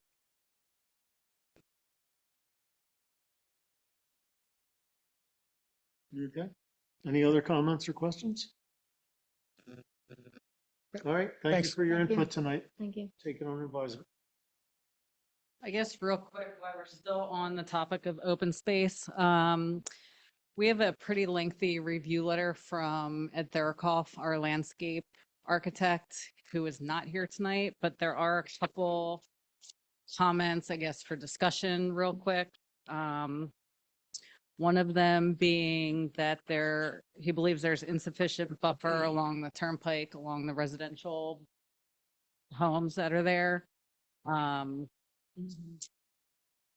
Additionally, he's requesting more buffer along Lionville Station Road, along the backs of the residential homes, so that you're not driving down the street looking into the backyards of all of the houses on Lionville Station. The other big comment is the woodland management removal. Our current ordinance only allows for 25% removal for the property. They're proposing about 30% at this point. For each tree removed that is over 12-inch DBH, it requires 2.5-inch caliper trees to be replanted. And it's kind of hard to know from the plan what's being proposed from the woodland clearing and the mitigation. So hopefully Rockwell can address that while we're here. Great. Two different topics there, starting with the tree mitigation. We were under the 25% before being asked to purchase Eli's parcel, which is almost all wooded.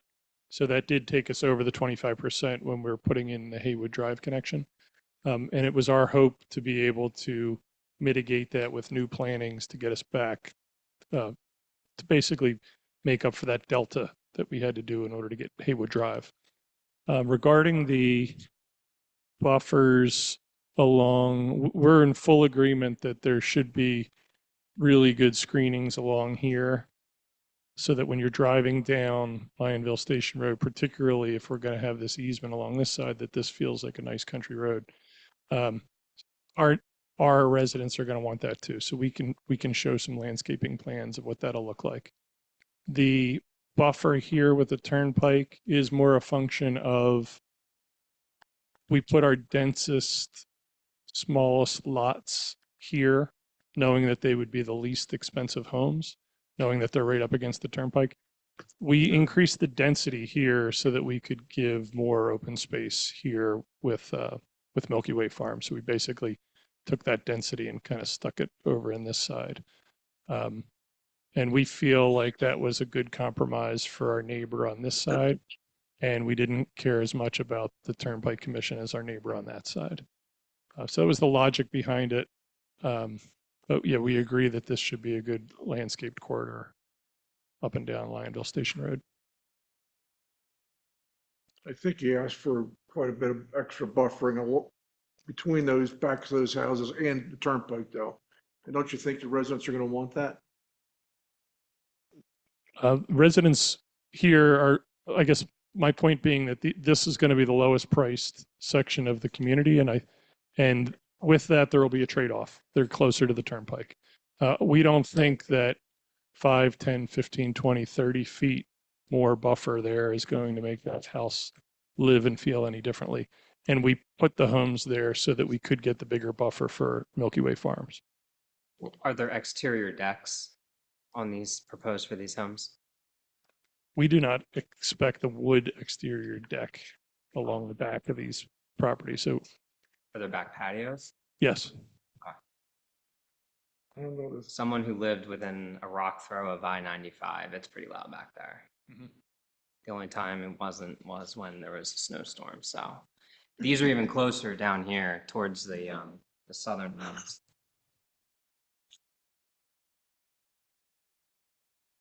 I see what he's saying. Yeah, He's saying, he's making recommendations, but he's not saying you're in violation of. correct. correct. I understand. Okay, very good.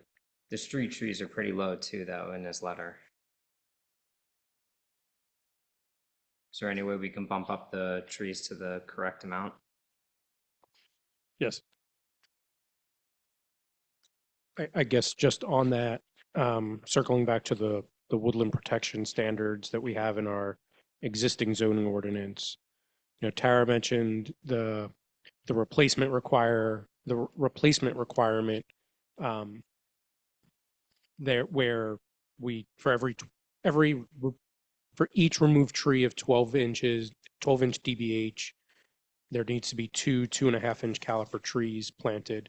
But the proposed ordinance has that they'll comply with the woodland protection ordinance. However, whatever street trees are being planted, satisfies the woodland protection standard. And so I guess we're looking for feedback from the planning commission on whether that's acceptable or that needs to come out of the zoning ordinance and they need to plant 2.5 inch caliper trees for each removed tree of 12 inch DBH. If he's increasing the buffer along the Lionville Station Road, some of that should certainly be allowed to be calculated in that. I would think just out of fairness. My opinion only.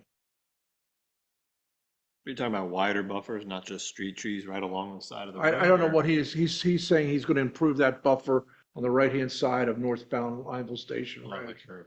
for the backs of those houses to make it more transparent. That was suggested by Thurkoff and he's agreed. Oh, I see what you're saying. Hmm? Okay. Slow hearing me? Yeah. But rather than street trees, maybe he's going to have street trees and understory shrubs or something like that as well. Do we have an evaluation of the size of the trees out that way? Like how many are actually over 12 inches? Are we talking like 2? Are we talking hundreds? We've done a survey on the Downingtown School District property, and we have not received a completed survey yet of Eli's property, Okay. but we will demarcate that. Yeah, my other concern is that uppermost right-hand strip of houses there, you have this, it's colored as gray up at the very top there. There's already old growth forest there. So, I mean, there should be some way to mitigate the removals there and still get a buffer in there somehow, even if it has to snake around a little bit. I know you can't bury the trunks of trees. Yeah, exactly. Rick, I'm going to ask you just to give us an idea what the distance on the buffer is around the top there. Okay, so I guess on the right side of Lionville Station Road, Yeah. yeah, it's Yeah, probably, yeah, that spot right there. yeah, I can measure. There's not a lot of old growth on the property, but there it is, old growth up there. And to the right, that Romwood section we're talking about, that's all old growth. It's beech and chestnut and oak. It's about 150 feet back there. That buffer's 150 feet. Yes, between the new homes and the existing properties. Well, there's certainly plenty of room then. So, we do think that the existing trees do provide some buffering. Well, I'm just saying, can we do some sort of hybrid there so we don't lose old growth trees? Yeah, we'll take a look. Didn't we discuss woodland clearing on that property about a year ago? On the Eli property? And did anything happen with that? No, that never went anywhere. Because I remember we discussed the 25% then. Correct. And at the time, Eli was proposing to clear cut the entire property and turn it into a farm Right. for 3 years Right, and for then, agriculture, yes. right. Yeah, but that ended up not going anywhere. Okay. Would there be a tree removal plan? I mean, typically, we see that for single-family homes all the time. That would be great if there was some kind of a, especially if we're talking about some old growth trees, it'd be great to identify trees of value and trees of historical value and actually have a strategic approach instead of us just looking at a map here and you telling us how many trees you're gonna take down. Yeah, we've done tree surveys before. And for very large areas, we can work with Mr. Thurkoff and determine, can we survey an acre or two and just apply a generalized density of trees across the rest of it. So yes, we can do a tree survey and identify how many trees there are and what sizes. And you'll have a removals code, key on your land development drawings anyways for which trees are going to be removed. Correct. I think that's what he was asking as Yeah, well. I mean, usually like on a good tree removal plan, you actually have species identified, you have general size. Yes. That's, I think, what we're talking about here. Yeah, we can do a tree survey and identify which ones we're removing, what species they are, what size they are, and then, calculate the replacement. And isn't there an iconic tree somewhere there that everyone has taken a picture of? I've seen it in a few social media posts. There's like an iconic tree somewhere there. I don't know if it's on the left or the right. Up in that section, no. I think there's one down in the southeast So I mean, Area, the Tupelo tree. Yeah, Tupelo tree. So To answer your question, I would think like work with the conservation district, any extra trees that need to be planted if they're willing to accept some on that open space area. I would think once the tree survey is done, we could reevaluate that. Okay, but for now, I think part of a lot of this conversation is so we can get the plan to where everybody likes it, matching the zoning ordinance, so then we can go through that legal process. Right now, there's a provision in that draft PRD ordinance that says street trees constitute the requirements under the woodland protection ordinance.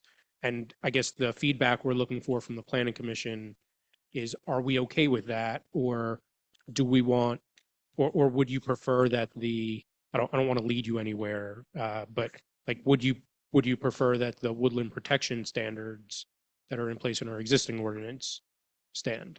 Because that's the feedback we're looking for on that particular piece, just based on Ed's review letter. And while you ponder that, Eli probably has a survey of every tree on that property based on his plans previously. previous plans.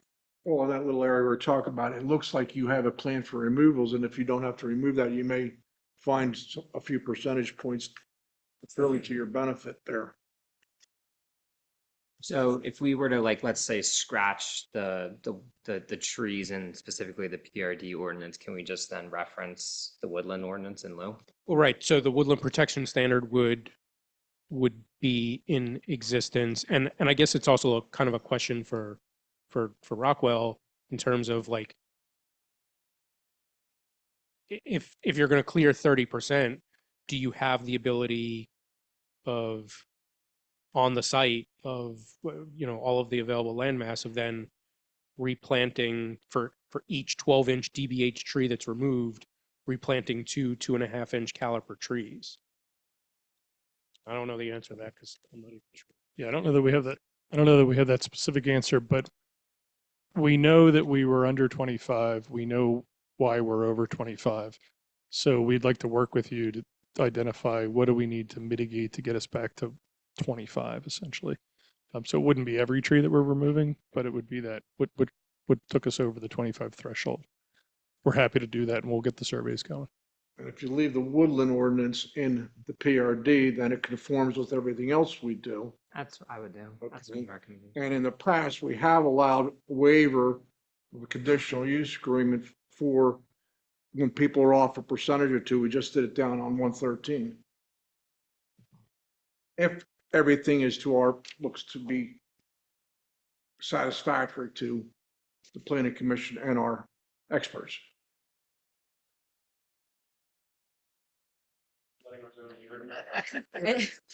I think you need a variance, right? If you're exceeding. variance. Yeah, correct. Not Variance would conditional be use. required. Okay, you confused me there for a second.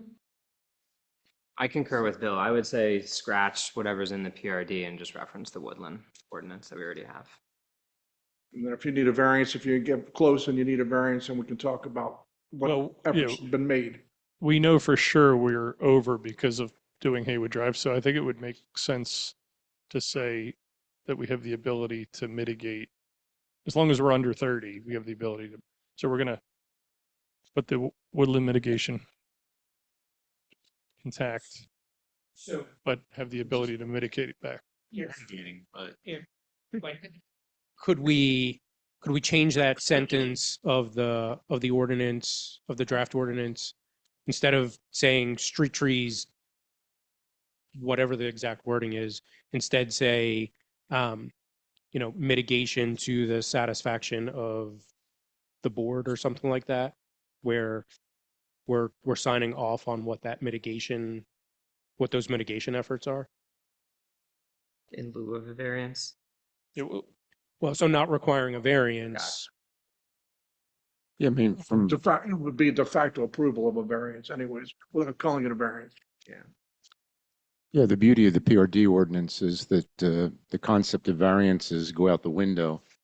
The Board of Supervisors can modify the ordinance any way they want. They can grant whatever waivers they want. They can grant whatever zoning relief they want. I mean, it's supposed to be a flexible zoning classification. So if that's the way you want to handle it and leave it to the discretion of the board, I'm sure there's language that we can incorporate into this draft ordinance. The other comment that was in at their cost review letter was you could always say no more than 30% if that's acceptable to the planning commission and to the applicant and to the township. I mean, you can put that number on because it's specifically just for the PRD as opposed to section 619 in the zoning ordinance. In a sense, raise the 25% to 30%. If deemed acceptable by the board. I mean, that's an easy switch to make in the draft.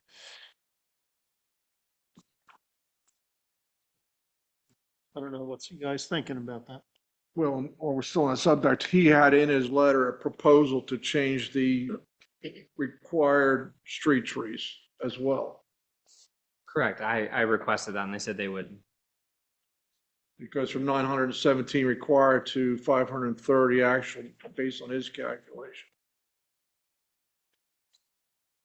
At least that's what I got when I did back of the envelope. And yeah, Rick just confirmed that we can do the required, the 900 number, whatever that number was. I don't have it in front of me. Yeah, 937, 917.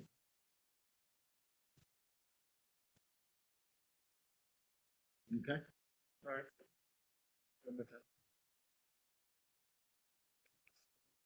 Okay. Yep, I think everybody's okay with that. So wait, what do we do? Are we changing it to 30%? Is that what the consensus is? Is that what? Are we leaving it to the woodland ordinance or the? I thought we were leaving it to the woodland ordinance, but they could change it. The board can change it. what I'm hearing, Okay, go. getting out of that stuff, what I'm hearing is rather than focusing on the street trees, having it conform to the current woodland protection, but maybe playing with, just for the purposes of the PRD, within sort of what you were saying, sometimes it's the practice within the discretion of the board, allowing up to, say, and I'm just saying, up to 30%, which would be only applicable in the PRD and nowhere else. That's one possibility of addressing. And the PRD would reference our ordinance? What's that? The PRD would reference our ordinance for the Well, details. to right. I mean, modify the as 30%. as Lou was saying, that the whole idea of a PRD, frankly, any text amendment could do this, would be you're sort of crafting your own Yeah. model, your own baseline for this particular area.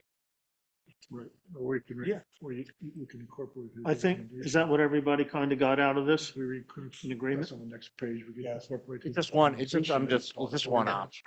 Well, the way you phrased it was good with me. Is it good with you, Bill? Yes, sir. If they're phrasing? Everybody? Okay. Did we hit We'll move everything forward. on that letter, though? You hit some highlights, but not everything? For the most part. That was- Okay. I mean, there's a lot in there. Yeah. It's a long I way. think we hit the things that there are a lot of things that I think get ironed out between the tentative and final plan approval. I think we got the feedback that we needed to, again, like our goal out of tonight is to get the idea of the plan revisions that need to happen and the ordinance revisions that need to happen, so we can have the two of them married. So then we can come back and get planning commission recommendation and go to the board of supervisors for a hearing or approval. So I think what we, out of the Therakoff letter, I think we got what you need. Okay. Fine. I don't know if we want to take a quick 5-minute break and then do traffic, or if we just want to roll into traffic. Anybody need a break? Well, is he totally drove it? Out of my mouth will do traffic. Go ahead, give it a traffic. Let's roll. All right. Good evening, everyone. Matt Kosach with Bowman Consulting, with Township Traffic Engineer. I'll just go through my letter. There were several items in our letter that were already discussed, and Greg mentioned at the beginning, and Rick as well, and others, and Dan, sort of some overlap.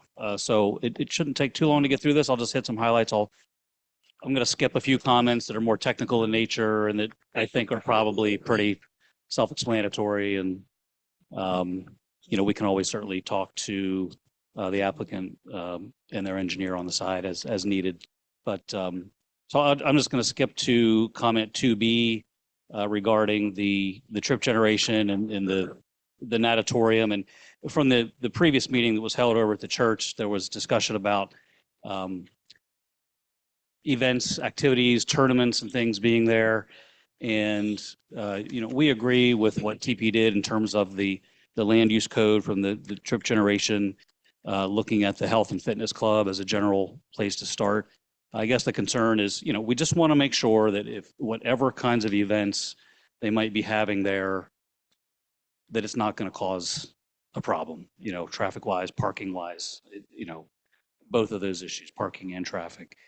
And that's pretty much come up already, I think, in a lot of the comments. But, if, the traffic study pretty much covers the peak hours, the AM weekday peak hour, the PM peak hour, and the weekday, but it doesn't cover, a Friday night if there's a major tournament or something, or a Saturday where there could be some larger event at the natatorium. So maybe it's not an issue, but we don't know that.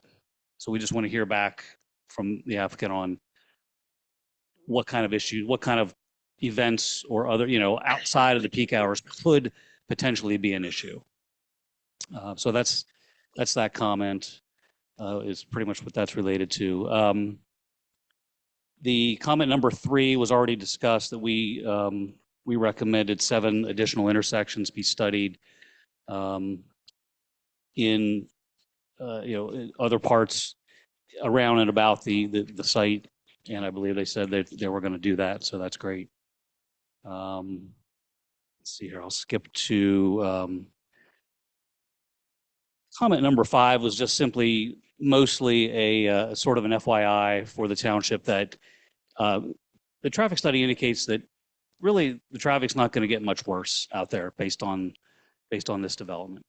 There's a couple spots where it is going to get a little worse, and they're proposing the additional right turn lane from Lionville Station Road onto southbound 113 down there in the bottom right of the plan. So providing an additional right turn lane there to be a double right. And there's some other comments we have related to that, looking at truck turns and that kind of stuff, which is more as you advance the design along. But so that's comment 5.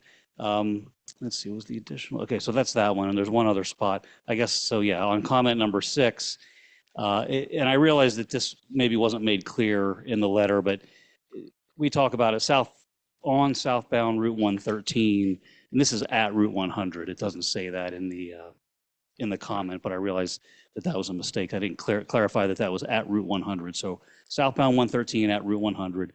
The shared through right turn lanes currently operate at what we call level service E, and that's what it's proposed to look like in the future without the development. With the development, it goes to a level service F. So that one movement there is just a flag that we'd like to see them address some potential improvements there to mitigate that drop in the level of service. It's not the entire intersection, it's more so that one movement. Which number is that? So comment 6 on our letter.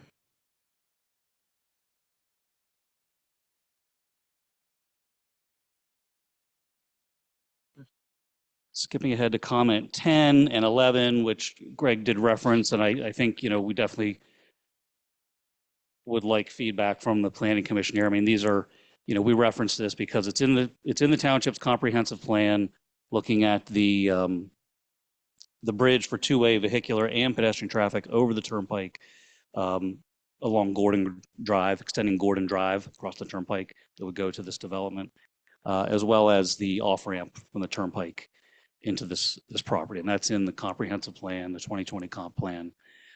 So that's why we made these comments.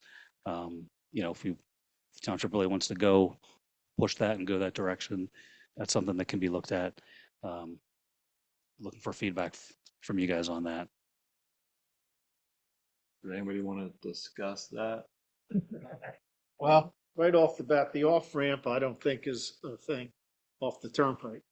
They're not going to do it. It's not feasible. It's not gonna, So, I mean, if they weren't going to give it for the Vanguard property and that with the truck traffic, what are the odds they're going to give it for this? Yeah, referring to the Turnpike Commission themselves. Yes. Yeah.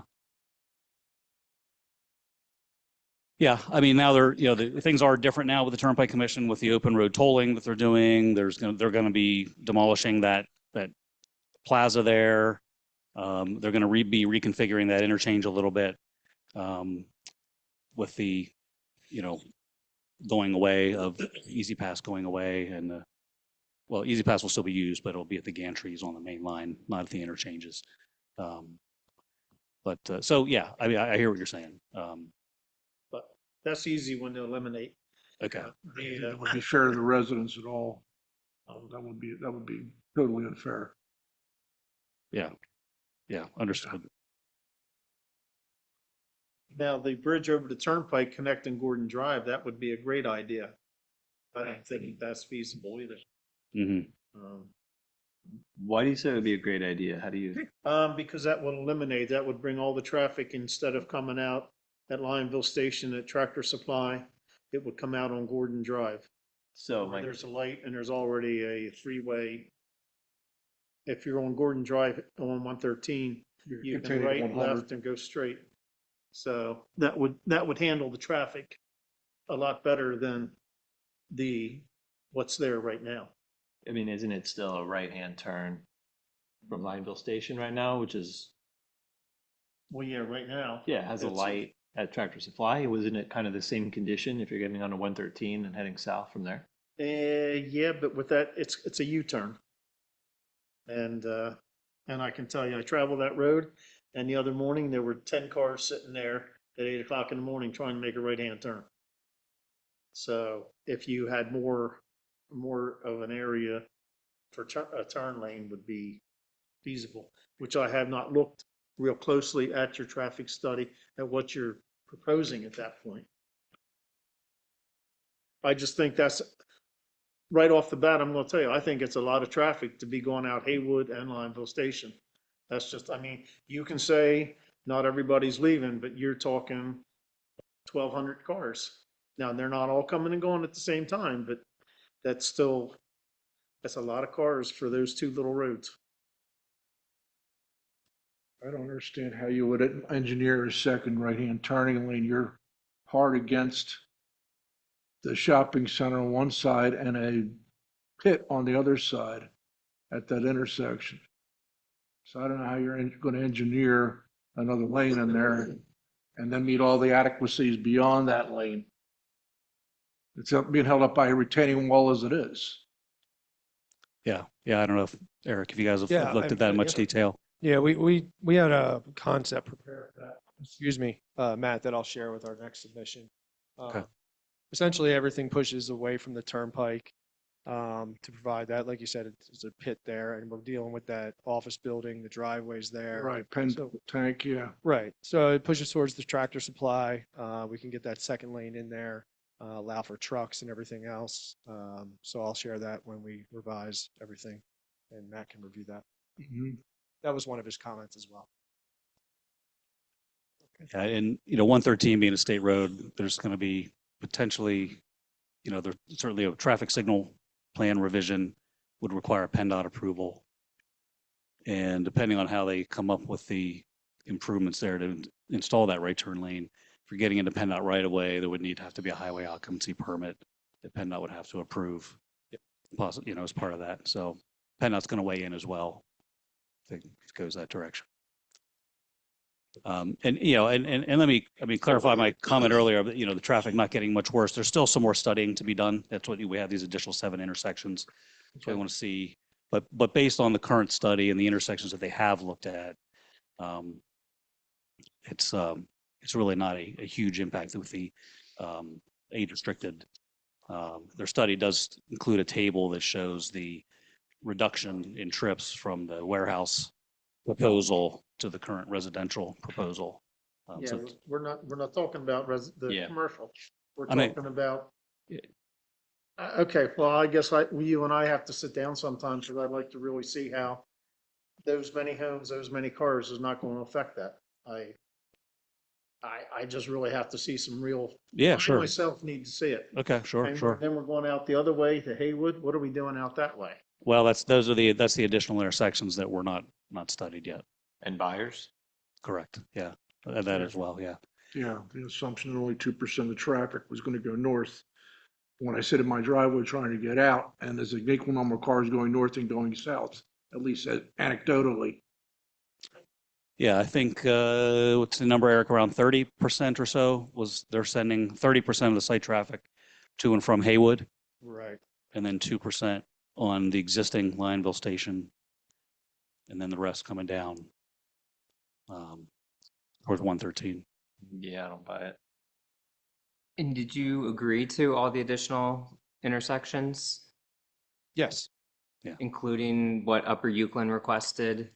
Yeah, I West mean, I Pipe- think you covered Upper Uwchlan's And West Pipeline, request excuse me. in your letter. I think correct? so. Yeah, I it believe seemed so. like, I honestly haven't seen the Upper Uwchlan letter, but yeah, I think it does. I think Chris's letter matched yours. In Yeah, terms of the okay. Upper Yeah, Uwchlan. it should. The additional intersections that are requested are outside of the township boundaries. So there were ones in West Pikeland, Upper Uwchlan Township. What we did was evaluate the intersections adjacent to the site within the township boundaries.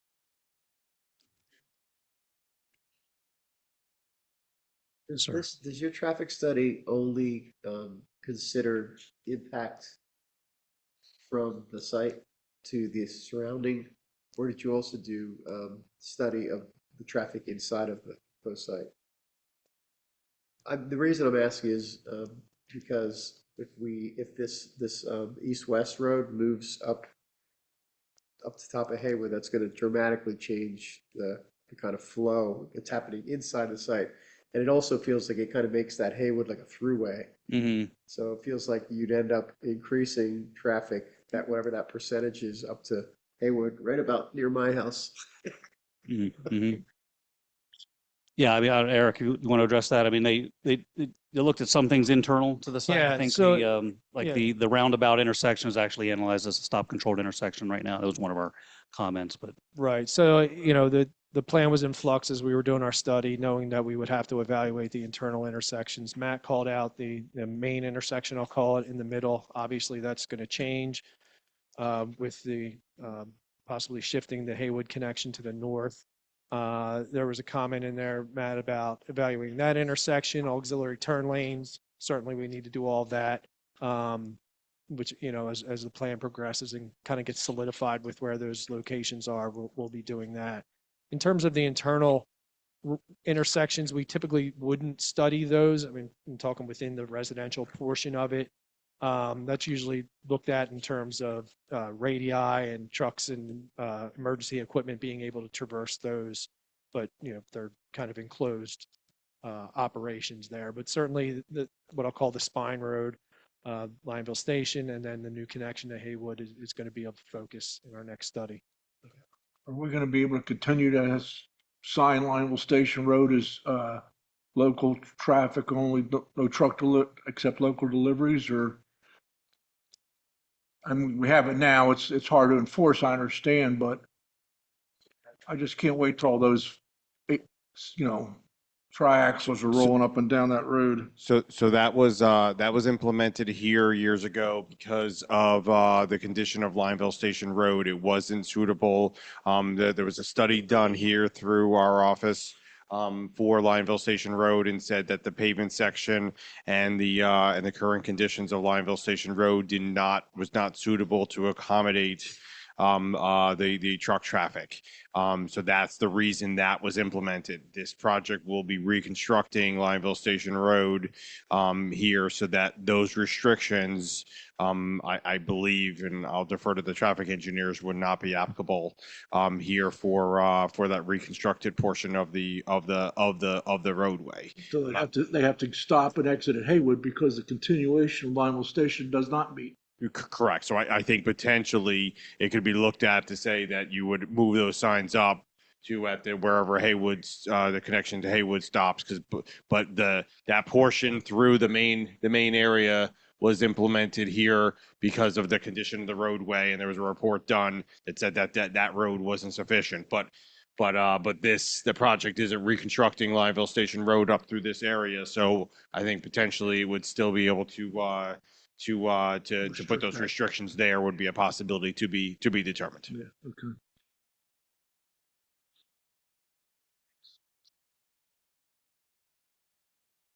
Okay, so skipping to comment 13 is pretty much has been talked about several points here, which is moving that central road, the Haywood connection, up to the upper end of the plan. So I think that's pretty much been agreed to and discussed. Comment 14 is generally focuses on the guest parking, and two things there.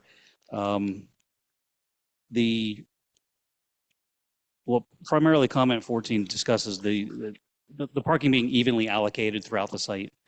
You know, so that I think it had come up earlier about, you know, parking at the end of a cul-de-sac and walking all the way down, you know, how far you can go. So it's just a general comment for guest parking to be more evenly allocated around the site.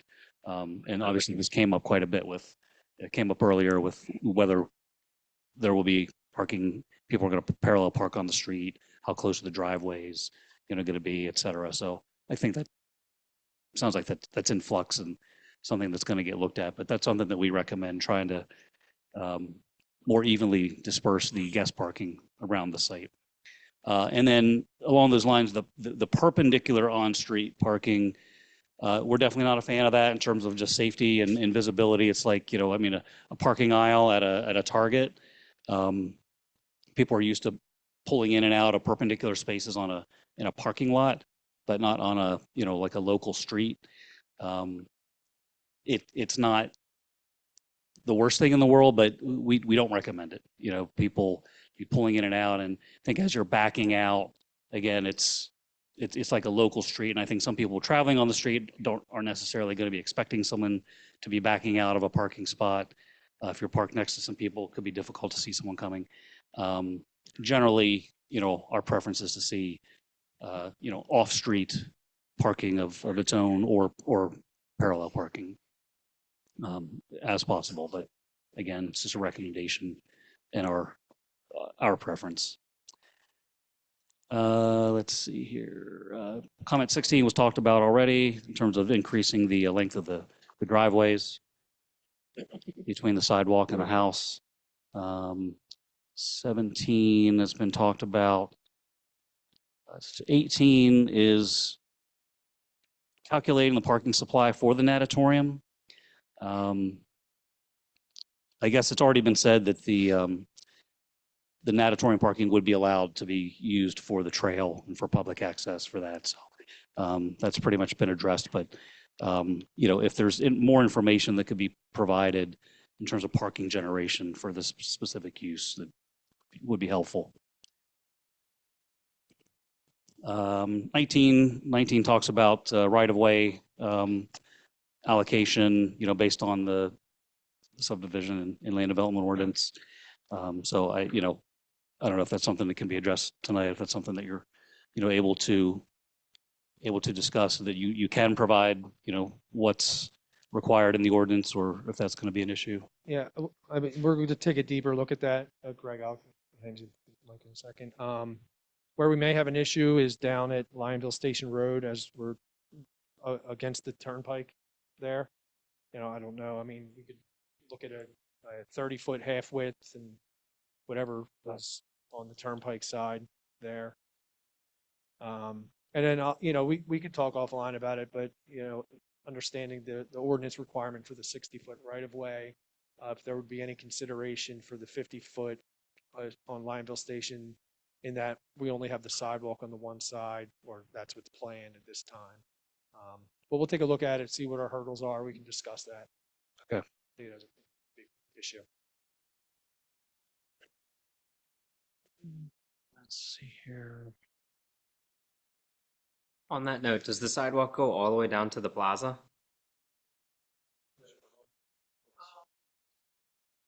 It's hard to see. It blends with the property line there at the bottom. Yeah. When we do the reconfiguration down there, we'll have to relocate that existing sidewalk that is in front of the Tractor Supply and then tying with the property line, obviously.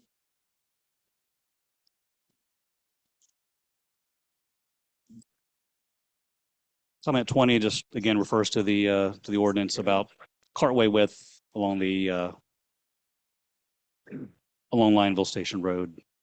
Currently it is narrow, and as Dan mentioned, the pavement's in poor shape, and this is an opportunity. I think you may have mentioned previously, Greg, that it was kind of at the last meeting that you were looking to reconstruct the road, but the ordinance does call for a 38-foot carway width. Yeah, we fully expect to have to repave. We're relocating a little bit in the middle there, but we have to redo and repave the whole length of it. Gotcha. Comment 24 is just there's two rows there by the community center, just to the right of the community center. The one, yeah, that one, yeah, those two there.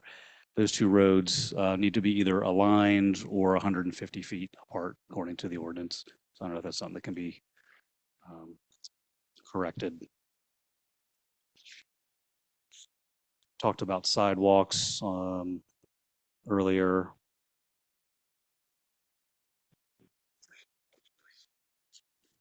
That's pretty much it in terms of the highlights and the sort of larger issues. I have a few other technical issues happy to address if anyone wants to discuss, but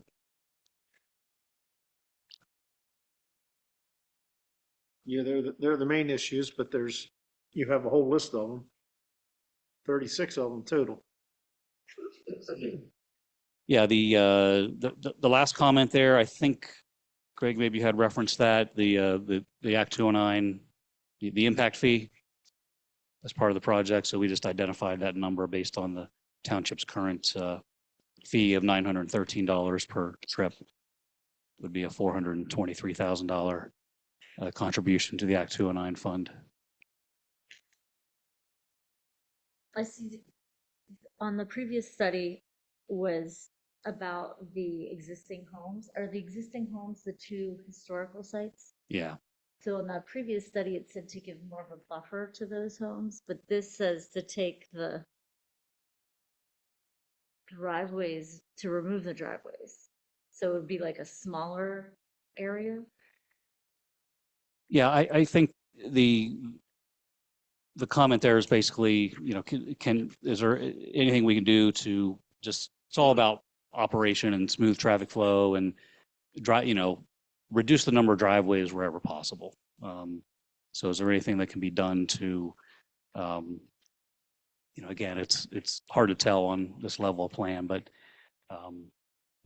just basically, I forget which comment that was. You know what number that was? I think it was the Sarasota one. See here.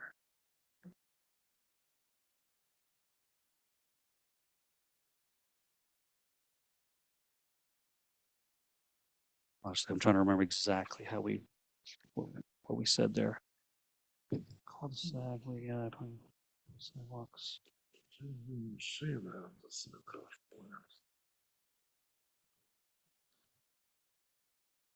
33, we recommend the driveways for the two existing homes 33. I'm sorry, I was be looking at the other removed. one. Yeah. Yeah, I guess it's just it's a recommendation to, get the driveways off of Lionville Station Road.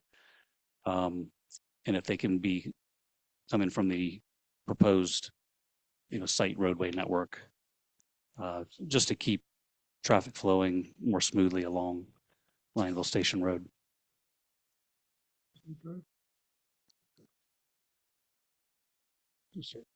In this plan, we do have driveways on Haywood though, right? The driveway Oh, here it existing. is. Historic buildings do not have So it looks like they an already did it for that house. And then this. Yeah. is too. This is the landscape. Yes, I know. Yes. But I'm saying this is not, this what's your bed.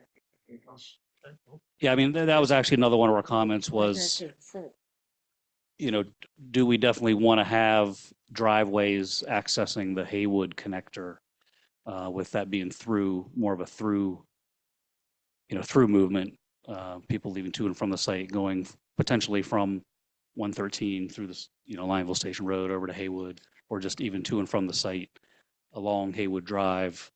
Are, residents prospective buyers gonna move in there and be like, geez, I didn't think there was gonna be this much traffic, in front of my house. I found it on the other plan. It says this is number 1E on the Serapov. It says there's no space for parking or any other accessory outdoor use. Historical buildings that have no viable purpose will become a financial burden to the HOA, who would doubtless abandon them to demolition by neglect. So I just see like these two things don't match. Okay. Yeah, we can coordinate with Thurkoff on that and the township staff. This is just related to what you just said. It's not a traffic report thing, but it actually does feel like it would be good to identify some potential uses of those buildings, because at that point exactly, like that will they will either not be used and then become considered a burden, or they will actually be preserved and used. So the building that's closer to the natatorium, we have talked to Extract and Box to do almost like a country store selling their honey there, possibly their use. They would have to come back to the township for a permit for their use. But we do have parking. We're not expecting that people will be driving off of Lionville Station there. They'd come through the community and then park behind the building there. The building up here, it's still in flux as far as what that would be used for. At one point, we talked about potentially a mail room for the community, but then people were worried about people driving across the road there. We know for sure we're going to restore the exterior of both buildings, and then that will be part of the HOA to maintain. Right, you have parking spaces in front of that. Yeah, and I like the idea that was presented earlier today of maybe moving some of these parking spots and putting them up here so that perhaps people could walk around this building, but also they could access the the trail from above.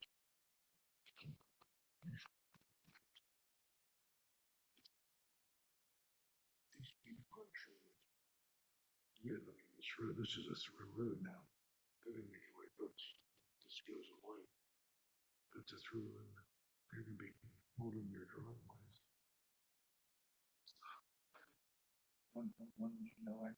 Yeah. I think that's it for traffic. Hmm? I think that's it for traffic. Yeah. Well, does anybody have any questions or comments? I just wanted to make a comment about the very beginning, you were talking about use of the tight radius layout. I think that was smart, and I'm a fan of that. It feels like you're preserving a lot of space that way, and a lot of times you see these like massive radiuses that it's sort of like, what for what, really? I think that's good. Do you talk about the turnaround? I'm talking about the tight radiuses in the corners. It's just efficient layout, and it's like a lot of times in these developments, they have these really large, I mean, if the lots are bigger, that's one thing, but we don't have a lot of room here, so I think it's good. Good approach. Yeah, it's neat, but like we said, we gotta make sure we can get delivery trucks and fire trucks and everything around there. Garbage trucks. Garbage trucks, yeah. Well, you're gonna have all Fire that truck, kind and of fire stuff. truck you make it by, which I'm sure it can, and all the rest of them can. Right. Well, I assume so, yeah, but I'm not my main concern is, fire and safety. Yeah. Ambulances aren't that big, but they need to get around too. If there is somebody parked on the street, they gotta get around. Gotta make sure we have some If you have room. more of the 28-foot wide roads, that would be helpful. Right.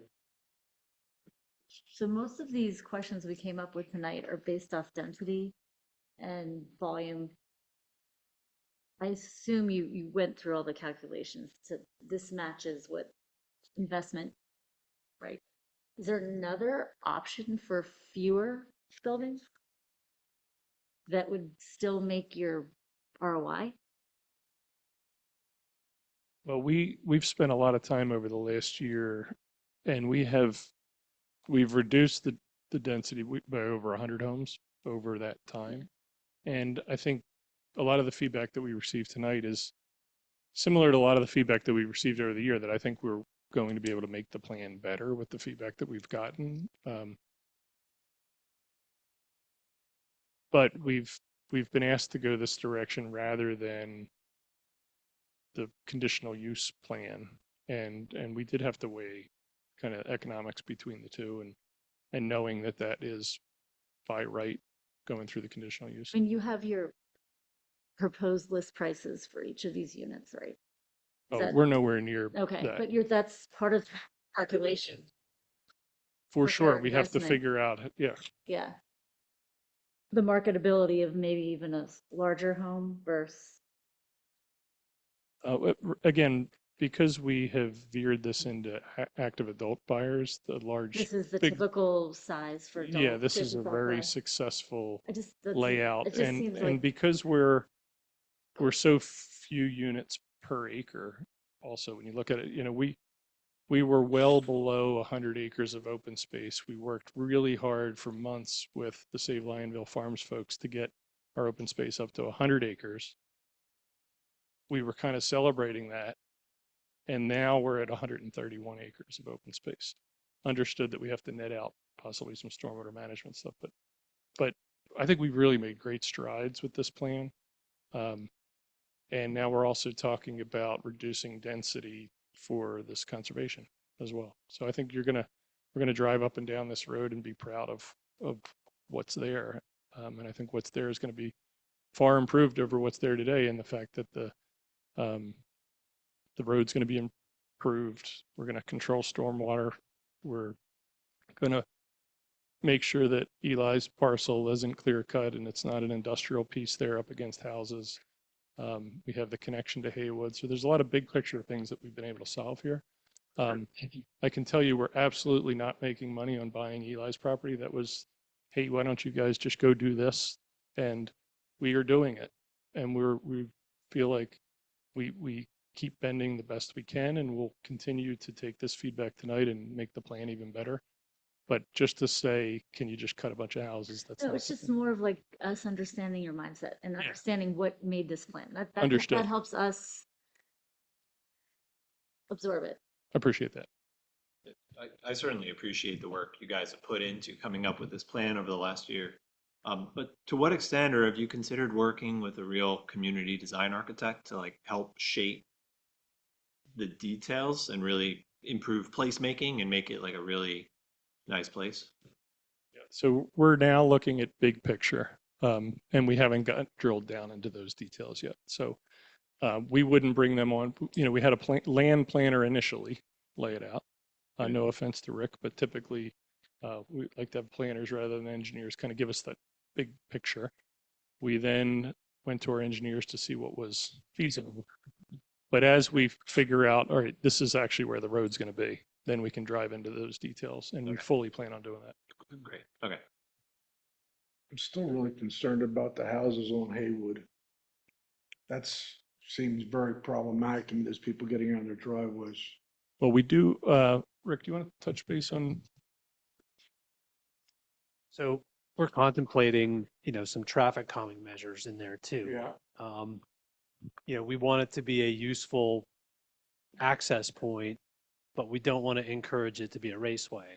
So it's kind of finding that balance. And if there are certain areas where we can narrow the road and just, that would hopefully promote drivers to slow down a little bit, because if the road has a certain curve, or if it narrows at a certain point, you can't go through there fast. So we're not talking about speed bumps. We're talking about other traffic calming measures. Yeah, I've tried them all. Tried them all. Yep. Trust me. I build schools, and that, we're always trying to mitigate for the children. And raised pavement, cross hatching, signage, flashing lights. I had a guy go by me on Lionville Station Road the other day doing 80 miles an hour with a car right behind him doing 80 miles an hour. Tires weren't even on the ground when they went over that hump. So, I mean, I hear what you're saying, but I don't know how those people are going to get out of those driveways. I don't know how many units that is. It looks like 60 to me. And I just don't see how they're going to get out of the driveways in the morning. Because The we're car's actually going. making that one of the main ways out. I know. I So mean, yeah, it's going to be. I mean, it's what's on the master plan, but I don't know if that works. On the master plan, it didn't have driveways coming out onto it, did it? Right. Yeah, well, that's right. It was our zoning.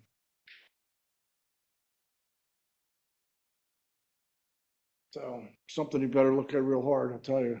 It's not gonna work. All that stuff is fine, but that's not gonna work. And did you say about making it narrower or just curving? Yeah, narrower. At certain places where you have crosswalks, if you make the cartway narrower, people have to slow down. I don't know the crosswalks. How are they gonna get out of the driveway? Got 120 cars there. How are they gonna get out of their driveway in the morning and the afternoon, evening? As I said before, I was here, talked about this at the very beginning. Retired people or close to retirement people, they're out 3 and 4 times a day. Not just in AM and PM, but they're out there in the middle of the day too. Very concerned about that. I think the only letter we didn't review was the police department. I'd like to say, can we do an impact study for emergency services? Is that? Okay. I think that was touched on at the It was? beginning. Oh, I apologize. It's been a long one. It's been a long day.